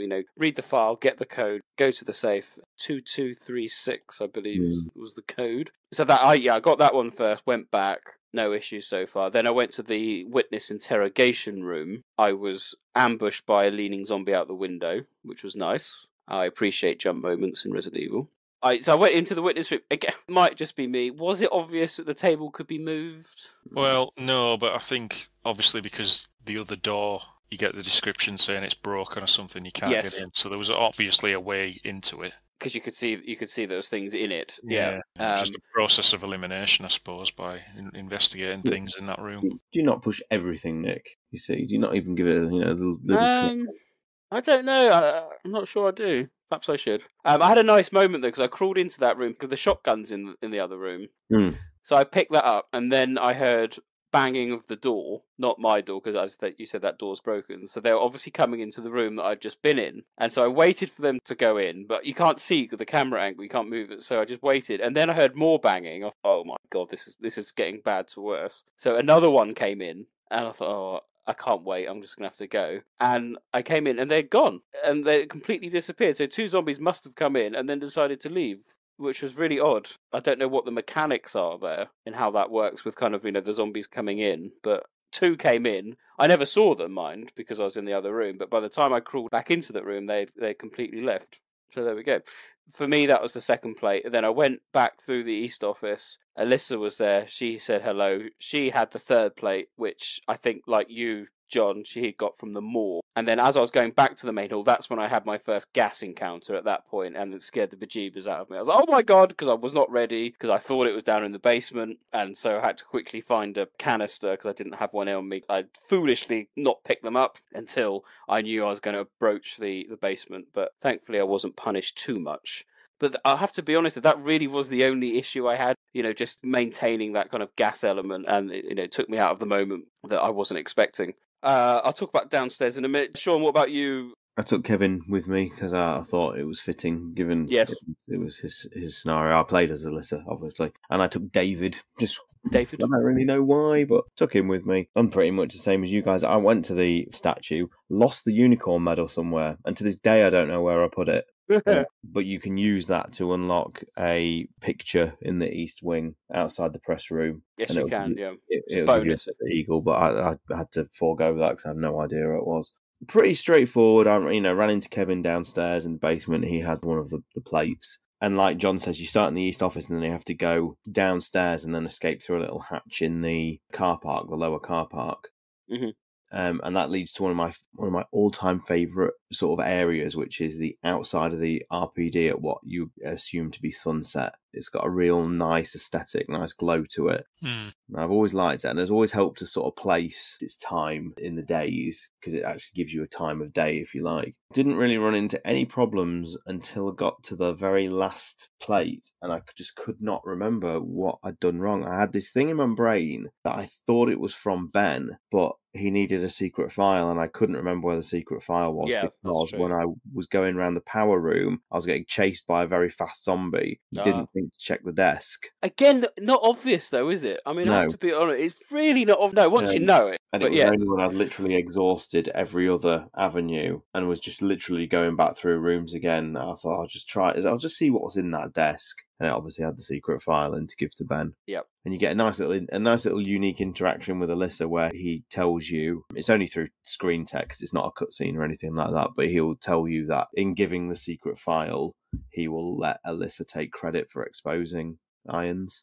That's nice. That's a real nice touch. I like the fact that in the cells that there are other cellmates in there. It just adds something to the scenario. And I think they say they don't want to leave. I think they say dangerous out there or something like that. Sounds like a riot going on. So yeah, that's it. It sounds like a riot. Yeah. Pretty certain that in one of the cut scenarios it was going to be about those two. I seem to remember that was a thing back in the day. Oh really?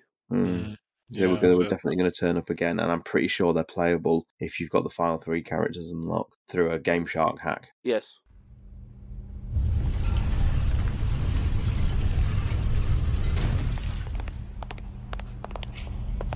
It'll take at least an hour to get through a space this narrow. Use this to keep in touch with me. It doesn't have much range, but the signal should get through if I'm close by. Leave it to me. I promise I'll be back with help.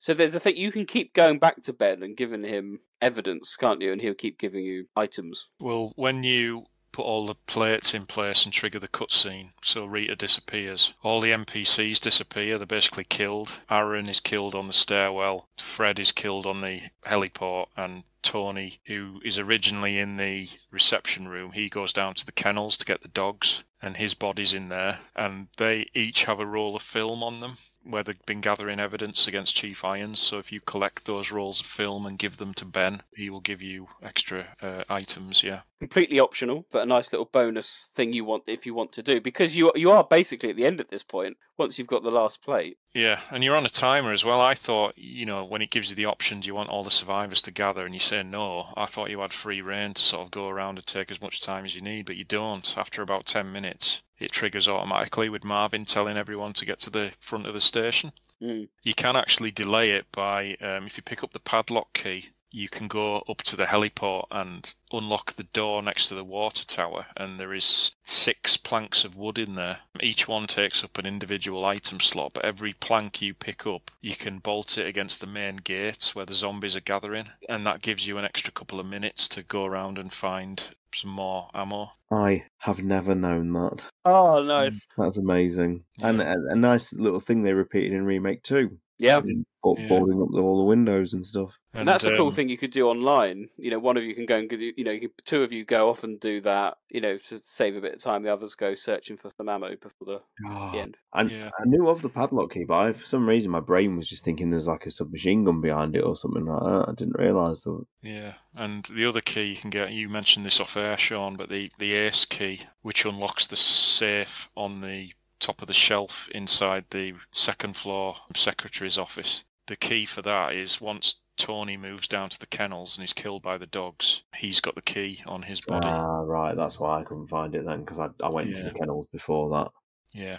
Because of the limited time frame you've got after you activate that cutscene, I don't see how you can go around and do all this before the time runs out. So God knows how you're meant to get 100% completion on this scenario. Yeah, it's pretty tricky. So I had to actually, because I didn't have the Joker key, I actually lockpicked the door to the kennels. Is it automatically opened when you can grab the Ace key then? I don't know, because I'd unlocked it earlier on with the Joker key. It's probably still locked because, it's an optional room. You don't have to go in there. At this point, if you are very quick, but you have to go the long way around, after Rita's abandoned the computer to obviously go through the tunnel, you can access the computer yourself and unlock the shutter in the car park.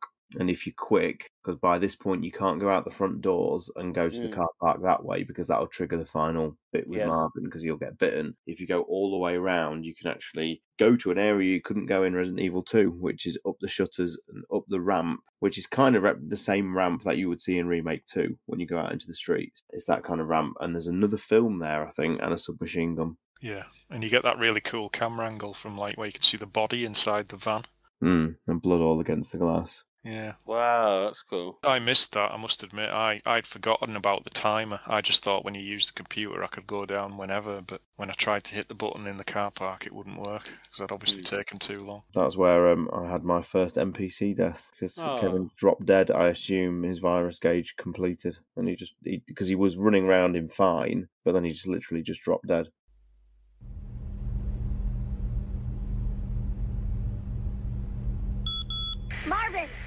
Marvin! Hey, you made it! Sorry to keep you waiting. I'm headed your way now. I'll pull the truck up to the front gate so that everyone together there. I won't be able to keep that position long, so hurry up, okay? I'll contact you again later. All right, be careful.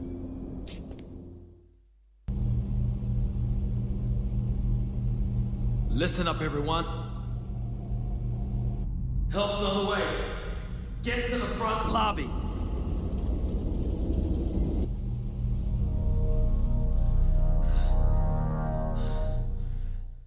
But you're right, that is it in terms of the scenario. It's very short. I mean, if they were to say take out the gas mechanic, it's bordering on like a training level, really, isn't it? Outbreak, which is the training level, is harder than this. Easy mode and normal mode and hard mode, the difference is also shown in the final, I hasten to use the word boss fight, but depending on what mode you've selected depends on how many zombies you need to kill in order to do the ending. So easy mode is ridiculous. It's just 10. So it doesn't take long. You know, and if you've got the shotgun, you just wait for them, fire, headshot, done, next, done. And then, it wasn't particularly challenging at all. So much so, I think for me, it's probably worth playing this one on normal just to see the differences. I'm intrigued about starting in a different position and needing to go the long way around just to spice things up a little bit because, as I said, I did this in 35 minutes. That's embarrassing. Yeah, for listeners who aren't aware, once Rita's gone away, Marvin will get injured by a zombie, and then he will give you a choice as to whether everybody assembles in the front yard of the R.P.D. to wait for Rita to turn up in the van. And what you get, instead of a traditional boss fight, you just get a siege of zombies attacking the front square of the R.P.D., if you like, the front area, and it's just a battle to survive. Yeah. But it's great, though, because this is exactly what is referred to in the RE2 and 3 files. Yeah, I love it. It kind of reminds me of, like, if anyone's played, like, Gears of War and the Horde mode, before, like, each wave, you get a chance to prepare. Yeah. And certainly one of the things that everybody does online when you're playing on the harder difficulties, because I'll tell you now, I've tried it once, and very hard is evil in this section. It's one of the hardest sections, I seem to remember, online. Because what most players will do is they will go and resource gather, and like where the herbs are, swap out the herb and deploy items and weapons and everything like that. So then when the siege starts, there's a varying supply of magnums and shotguns just laid around, and you just try and stay alive and lay waste to the zombies as quick as you can. But there's a certain element of prep that I don't feel we really get in the series for something like this, and it's quite a unique little thing to think, I've got a couple of minutes here now, if I can, tactically put some shotgun shells here, and I'll go and deploy this Desert Eagle, I'll just drop this over here, and then trying to remember where you've put everything for the actual siege is really fun. But it's fucking hard. I actually died here on normal. I stuck with the pistol all through my run, but I took the Eagle medal from the fountain and I went into the interrogation room and swapped it for the plate. So just before the end cutscene was triggered, I went back to that room, and that's when I got the shotgun and the magnum. So I held off those weapons until the end. There we go. And then with the defeat of the zombies, or how many you needed to take down, Rita comes in, saves the day with, I don't know the name of the driver, but he's from Outbreak. Harry, he's the cowardly one from Outbreak. Yes, so he comes in, panics, but you get on board, and then you're off. He's responsible for more R.P.D. deaths than Irons, I think. The only thing I question is, thinking back to Decisions, there's a cutscene with George, isn't there, in the R.P.D. at the beginning of that scenario, Yeah. Yep. When does that cutscene take place? Is it pre-Desperate Times and they're kind of holding? That's almost immediately before decisions. So it's just assumed at some point, because you see other civilians there, that they just misuse the R.P.D. as a shelter again. Yeah. So that'd be post Claire and Leon leaving. Yeah. Wow. That's Right. Okay. Fine. First, isn't it? Yeah. Oh, I see. Okay. I'm just trying to remember that. So yeah, quite a straightforward scenario with an annoying mechanic, but one that if it didn't have it, actually probably lacks a lot of variety. I would say. I mean, you've spoken about a couple of things, but there's not. You can't explore all of the R.P.D. It's more open than, say, RE3's R.P.D. Yeah, but I think a great deal of care has gone into it because pretty much the whole west wing of the station is sealed off. And if you read the files from 2 and 3, that's where most of the action happens. And, as I've discussed before, it explains why the survivors within the police were essentially split in two. So only hours after Desperate Times finishes, when Marvin locks himself in the West office, that's when Elliot, Edward, and the 3 cops with him, they come out of the West Wing back into the station and enact their plan, initially to escape through the sewers, but then they end up trying to signal a helicopter instead. It's just really cleverly done. And if you read the files and play Desperate Times, it really is impressive how it all fits together. Do you think intentionally done so? Or do you think I think so. I mean, they've obviously put a lot of care into this. They've been really careful with the layouts of the hospital and, the police station, all the sort of existing areas we used to. They've added to them and bolted on these extra areas, really, really respectfully. They've obviously taken the files from previous games into account because, they've been careful with, what rooms are open and which areas you can and can't get to avoid clashing with any continuity from Resident Evil 2 and 3. And later games, the likes of Operation Raccoon City and even the remakes of 2 and 3 just didn't really bother doing that. They just changed it completely. So, a lot of care went into it, and they were careful to make sure, Marvin ends the scenario exactly where he's supposed to be going into Resident Evil 2. It's just really, really well done. And you can tell that there's a respect for this scenario and to some extent the Outbreak games as well. It's seen in the newer dev teams for the remakes because they throw back, I think there was all a collective gasp when we found, a Rita Phillips desk in Remake 2. That was the first confirmation of her surname. You never got that in File 2. Yeah, I mean, the whole opening part of Remake 2 is a spiritual remake of Desperate Times in a way, because you're basically doing the same thing, aren't you? You're finding plates to open up the fountain passageway. Yeah, absolutely. Yeah, you could argue that's Rita's tunnel, couldn't you? Yeah. The SP items in Desperate Times are belters as well. There's some absolute corkers in here if you've actually bothered to explore them. So you can find Iron's liquor. Right. Has he been drinking at work? The player ponders. The new recruit list. A list of newly recruited police officers reporting for duty. At the top of the list is Leon S. Kennedy. Brian Iron's autobiography. Yeah, of course there is, yeah. Yeah. I'm sure there's Chris's Marksman trophy somewhere, isn't there? Yeah, and there's police operation manuals and things. Yeah, it's quite interesting. Did you want to go to the STARS office, though? Yeah, absolutely, yeah. We can't be too greedy, can we? What I do like, though, there is a connected dualism, if you will, between Resident Evil 3 and Outbreak File 2, in that Jill doesn't get to go in the areas in File 2, and the File 2 players don't get to go to where Jill explores in Resident Evil 3. So between the two, you've got a lot of the R.P.D, but never will the paths cross of those two events. It's very neat and tidy how, and indeed, David Ford's file even mentions the File 2 surviving officers. They're not by name, of course, but doesn't even say about how some are trapped on the east side. Yeah, exactly, yeah. And that's how it's all split apart. It's really, really well done. You get some character individual files in this one as well. I would say Alessa is arguably, if you want to do a lore run of the whole Outbreak experience, I'd argue Alessa is probably the character to go with, because she seems to have a lot of files that are exclusive to her. Even in this scenario, she has a couple. She's got the bizarre case file, which is newspaper clippings of several murder incidents and a police diary as well. Kevin only has one, which is a resume, Leon's resume, sent to Brian Irons. But Alyssa's got 2 to herself in this scenario, and I think she had 3 in Flashback, which only she can get.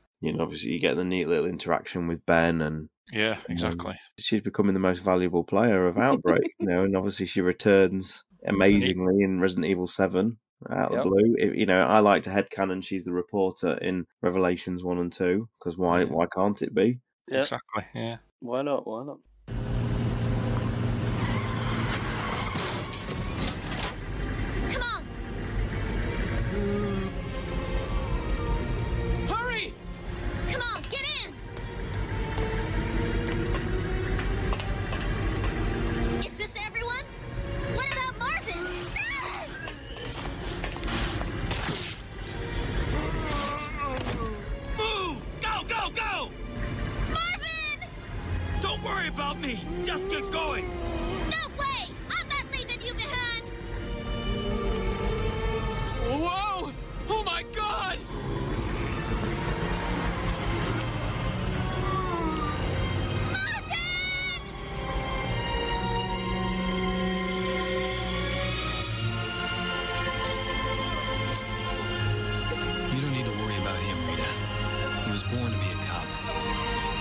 lot more than that to stop a tough guy like him.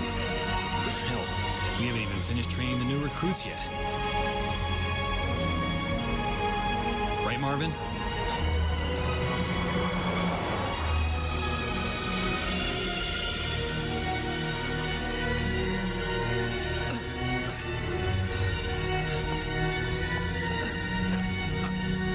I'm not dead yet.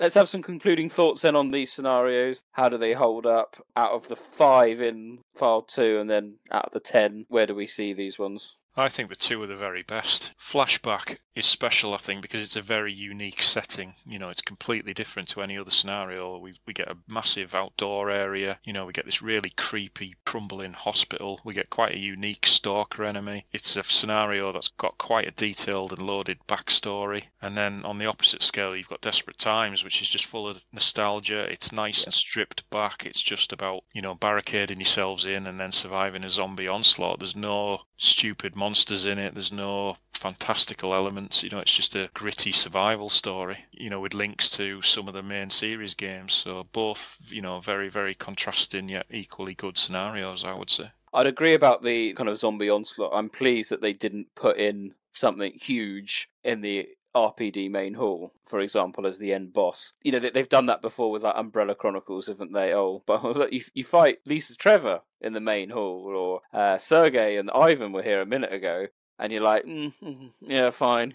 You know, you just kind of roll with it. Whereas this is just, it's zombies. It feels a lot more natural than, say, if suddenly there was, I don't know, a giant dog you had to fight or something like that. You know, it'd be like, it doesn't feel quite as organic because you know the area so well. So yeah, I would agree with that over Desperate Times. I was a little bit disappointed with Desperate Times. You know, it mainly because I was playing it on probably easy mode, but it could have done with a little bit more variety. I think there's a couple of crows, a couple of dogs, and then zombies, and maybe a licker. I suppose that's in accordance with what they are in RE2. I suppose it's not... I kind of thought that added to its charm. You know, there was not too many enemies in there, but it was still dangerous. I mean, the zombies were quite lethal in this. You know, the zombies seem to follow you, you know, and come through the doors a lot more in this than they do in other scenarios. Yeah, I think. I think Desperate Times is one of the closest in feeling of like a Romero movie. Yeah, definitely. It's definitely Assault on Precinct 13 vibes, definitely. I enjoyed Flashback for what it was. Again, you know, notwithstanding the standard issues of Outbreak in terms of viral gauge and things like that, I liked the fact that it was narrow and creepy, and you know, there wasn't a lot of running space, and you know, everything felt that little bit off, and the files were very good. The environmental storytelling was excellent. And as I said, for me personally, having something in the forest is always a nice little scenario as well. So I did enjoy Flashback, but it is a frustrating one because of the poison and the Axeman. But overall, I thought it was good. Not high up on my list, but not near the bottom. Sean, what about you? What's your concluding points on these two? Yeah, I mean, as I said at the beginning, I had a lot of trepidation about Flashback. I've always loved it aesthetically, and I really must say, like, I think there's a real charm to, like, certainly when you get to the roof and it's just a well-lit forest, but manages to retain, like, a really astonishingly strong atmosphere and mood. I think is testament to Outbreak's designers, but it's always been a scenario I've liked sort of more to the bottom end, because I just found the gameplay of it used to just frustrate me too much and make it far too tense an experience to really enjoy. Playing on easy, actually, you know, I extracted a lot of fun from it and had probably one of my more enjoyable times of the last 20 years playing it. And then when I got onto Desperate Times, I was just drunk on it. I must admit, because of the year that we're in, because it's been very slow with news, there's nothing on the horizon as yet, you know, not discussing leaks or anything like that, or paying any heed to them at all. But it's been a very slow year, and I haven't played a lot of Resident Evil. It must be said, I haven't really dabbled into the series much. And just being back in that hall again, I just kicked myself going, why am I not playing this more? Why am I not playing Resident Evil 2 more? I just was awash with love and reminded of just, like, why I love this fucking series so much in one little bubble of a scenario. And yeah, it's short. It was pretty easy, even despite the, you know, taking into account that I died on the siege and such. It didn't take away any of the enjoyment of just how much I love this world, these characters, And I think they did a top job with reimagining the R.P.D. in like 3D visuals. Because despite the fact there's a lot of geographical changes, there are a few things, and like we talked about, like that east corridor that you take down to the basement almost felt like they were trialing, how would we reimagine this for a remake? Because that is the most notably different area. Whereas they're trying to sort of keep a lot of it in keeping with that original game. That corridor feels like if they were to ever do, back in the day, a remake in the style and the guise of the first remake, that's what the R.P.D. would have looked like. Totally in keeping with what came before, but making it feel kind of new, a little bit more different. I just think it's wonderful. I run out of superlatives how much I love this scenario, despite its issues, despite the nerve gas. It can't take anything away. I just love being in this what would you call it, like a crossroads almost. The R.P.D. is like the crossroads of the Raccoon City storyline. Like at some point, all characters go through this singular location, kind of like what we said about the marshalling yard. It's like a hub. And I love it for that. I had a really enjoyable time this week.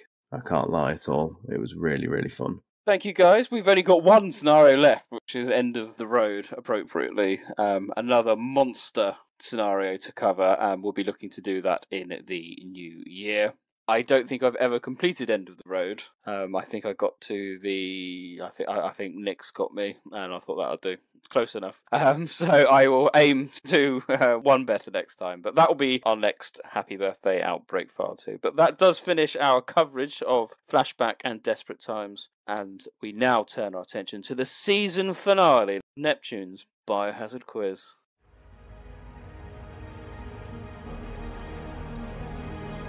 Do you know your G virus from your C virus?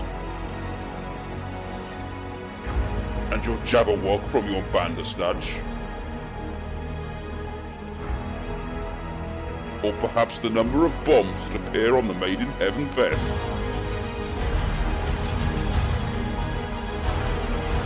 Jesus Christ. What kind of fucking question is that? I'm getting a big fatty eye this week.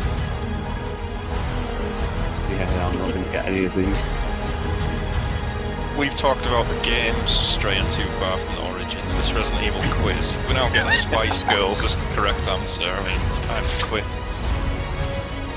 This is Neptune Biohazard Quiz. Batman.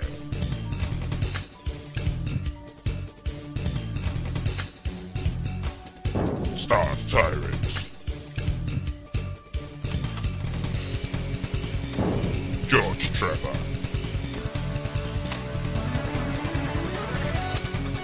Robbie McGregor. Mr. Spencer.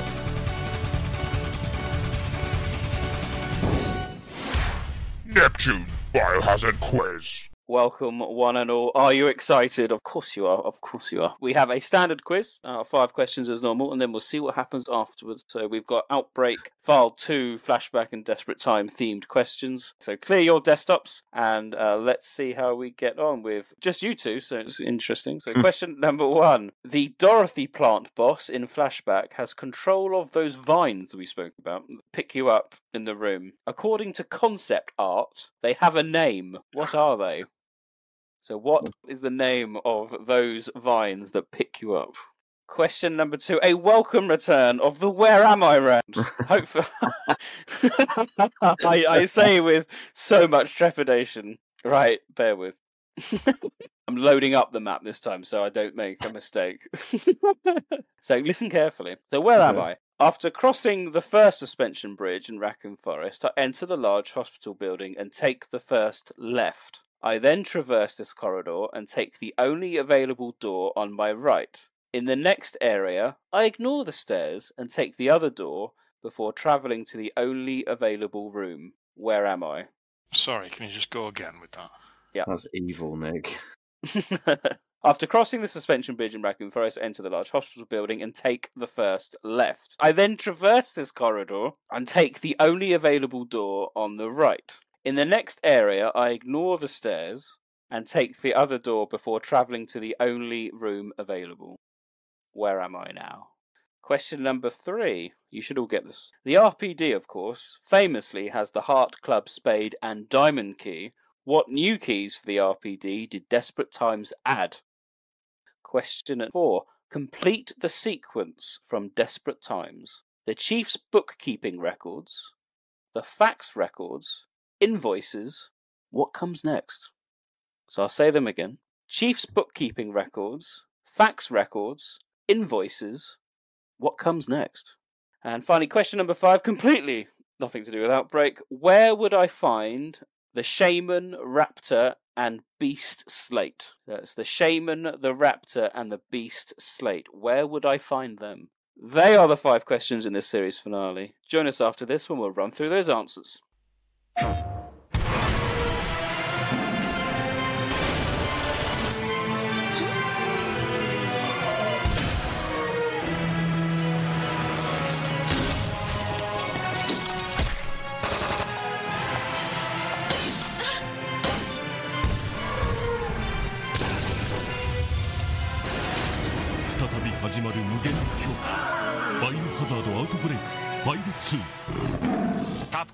So welcome back one and all. Here we go. Let's see how well everyone's done. It could be crucial. Question number 1 was the Dorothy boss fight in Flashback has control of the vines. According to concept art, they have a name. What are they? Did you know this one, Batman? I didn't. Sorry. Stars Tyrant, did you know? I just guessed creepers. It's a good guess, but it's not right. Drainers. Apparently, drainers. I mean, they are part of Dorothy Plant, but apparently, drainers is apparently the name. There you go. Okay. The Where Am I round? So, briefly again, after crossing the suspension bridge, Raccoon Forest, I enter the large hospital building and take the first left. I then traverse this corridor and take the only available door on my right. In the next area, I ignore the stairs and take the only door before travelling to the only available room. Where am I, Stars Tyrant? I think it's the storage room. Batman? I thought it was the intensive care unit. No, sorry, not the intensive care, the examination room. It's a point to Stars Tyrant. It is the storage room. It's the exit. It's an entrance and exit route out of the hospital. So congratulations. A point to Stars Tyrant. It'll be the only one.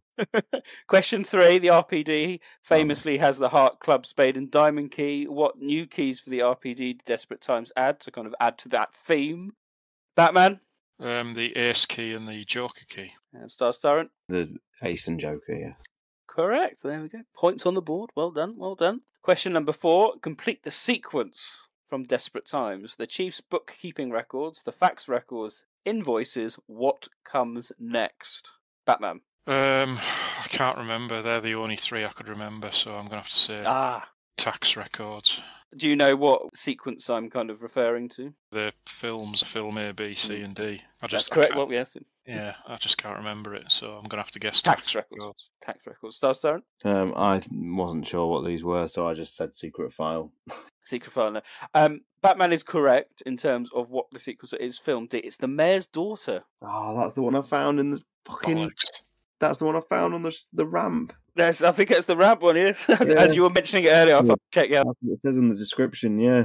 So no points there. We were looking for Mayor's Daughter. Film D. And finally, question number 5. Where would I find the Shaman, Raptor, and Beast Slate? Batman? I've got a feeling this is Resident Evil 5, and this is the pieces of emblem you need when you're on the swamp on the boat. Stars Tyrant? Initially I thought the same thing, but I'm not going to submit it as an answer because I honestly didn't know. Sure? Yeah, I won't, because that's retroactively changing it. I briefly thought, was it potentially that? But I didn't write anything down. As I look at my notepad, question 5 is blank, so I'm not going to cheat. But now I'm kicking myself. Do you think Batman is right? I would imagine he probably is, yes, with the way you said, are you sure? He is correct, it is. Yeah. It's the marshland of the Underpire village, correct? Yes. Your little escapades on a swamp marsh thing. So there are the 5 questions. How has everyone done? It's a draw, ladies and gentlemen. It's a draw with 2 points apiece. So joint winners this time. Congratulations. Which is slightly annoying, but never mind. This, of course, is the season finale. And as I said at the beginning of the podcast, there is a prize. So let's play the special bonus round. We knew it was coming, didn't we? But I think the first thing we want to know is find out how well everyone has done this particular season, because it's been a long season on the quiz. So do you know how well you've done, Sean? I have got 21 points across the whole season. Oh, I'm talking about series wins. How many? Oh, how no, many? one. How many? One. This one was it? Okay. So in last place of our regular participants in Neptune's Biohazard quiz was George Trevor with 0 wins, ladies and gentlemen. At no point did he win anything in Series 7, which is unfortunate for him. Beating George Trevor is Mr. Spencer and Guest with 1 win each.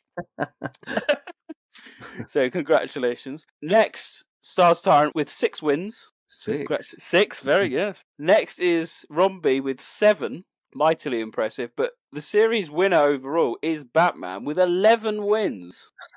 So congratulations. But of course that means nothing in the special bonus round, because of course not. What we need to do is determine who's going to win the special prize. And what is the special prize? The special prize is to have an extra lifeline in next podcast, which of course is Biohazard Stars 4. So it's rather apt that it's the 2 team captains of Biohazard Stars 4, Stars Tyrant and Batman, that are competing in the special round head-to-head. Unlike previous end-of-series finale quizzes, the bonus round is surprisingly simple as we play a game of effectively Call My Bluff. We've got 3 questions, best of 3, and it's simple. You're going to bid on how many correct answers you think you are going to get right. So I'll give an example. So if the question is, how many hunters can you name? I'll go, Batman, how many hunters do you think you can name? Right. And you might go 5. And then it goes to Sean, and Sean goes, well, I think I can name 6. Then it goes back to Batman, who goes, well, I think I can name 7. Sean may then say, name them. If you name the 7 hunters, Batman gets the point. If you don't, Sean gets the point. So It's a game of Call My Bluff and bidding. Okay? Simple? Yeah. Yeah, relatively simple. Okay.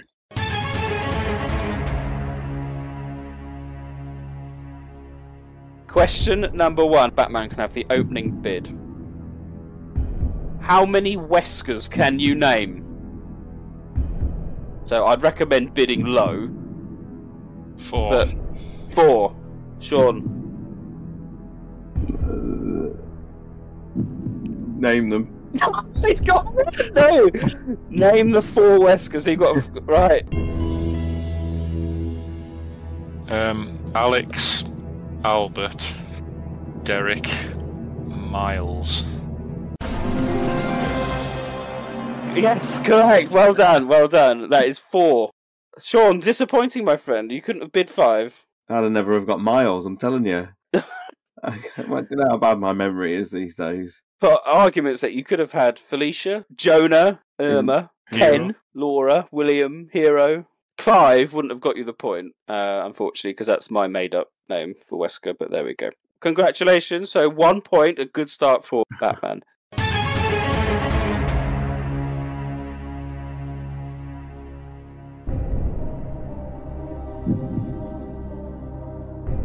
Question 2 starts for you, Stars Tyrant. Right. How many Javo variants can you name? 2. 2. Batman, how many can you name? Can you improve on that? 3. 3. Stars Tyrant?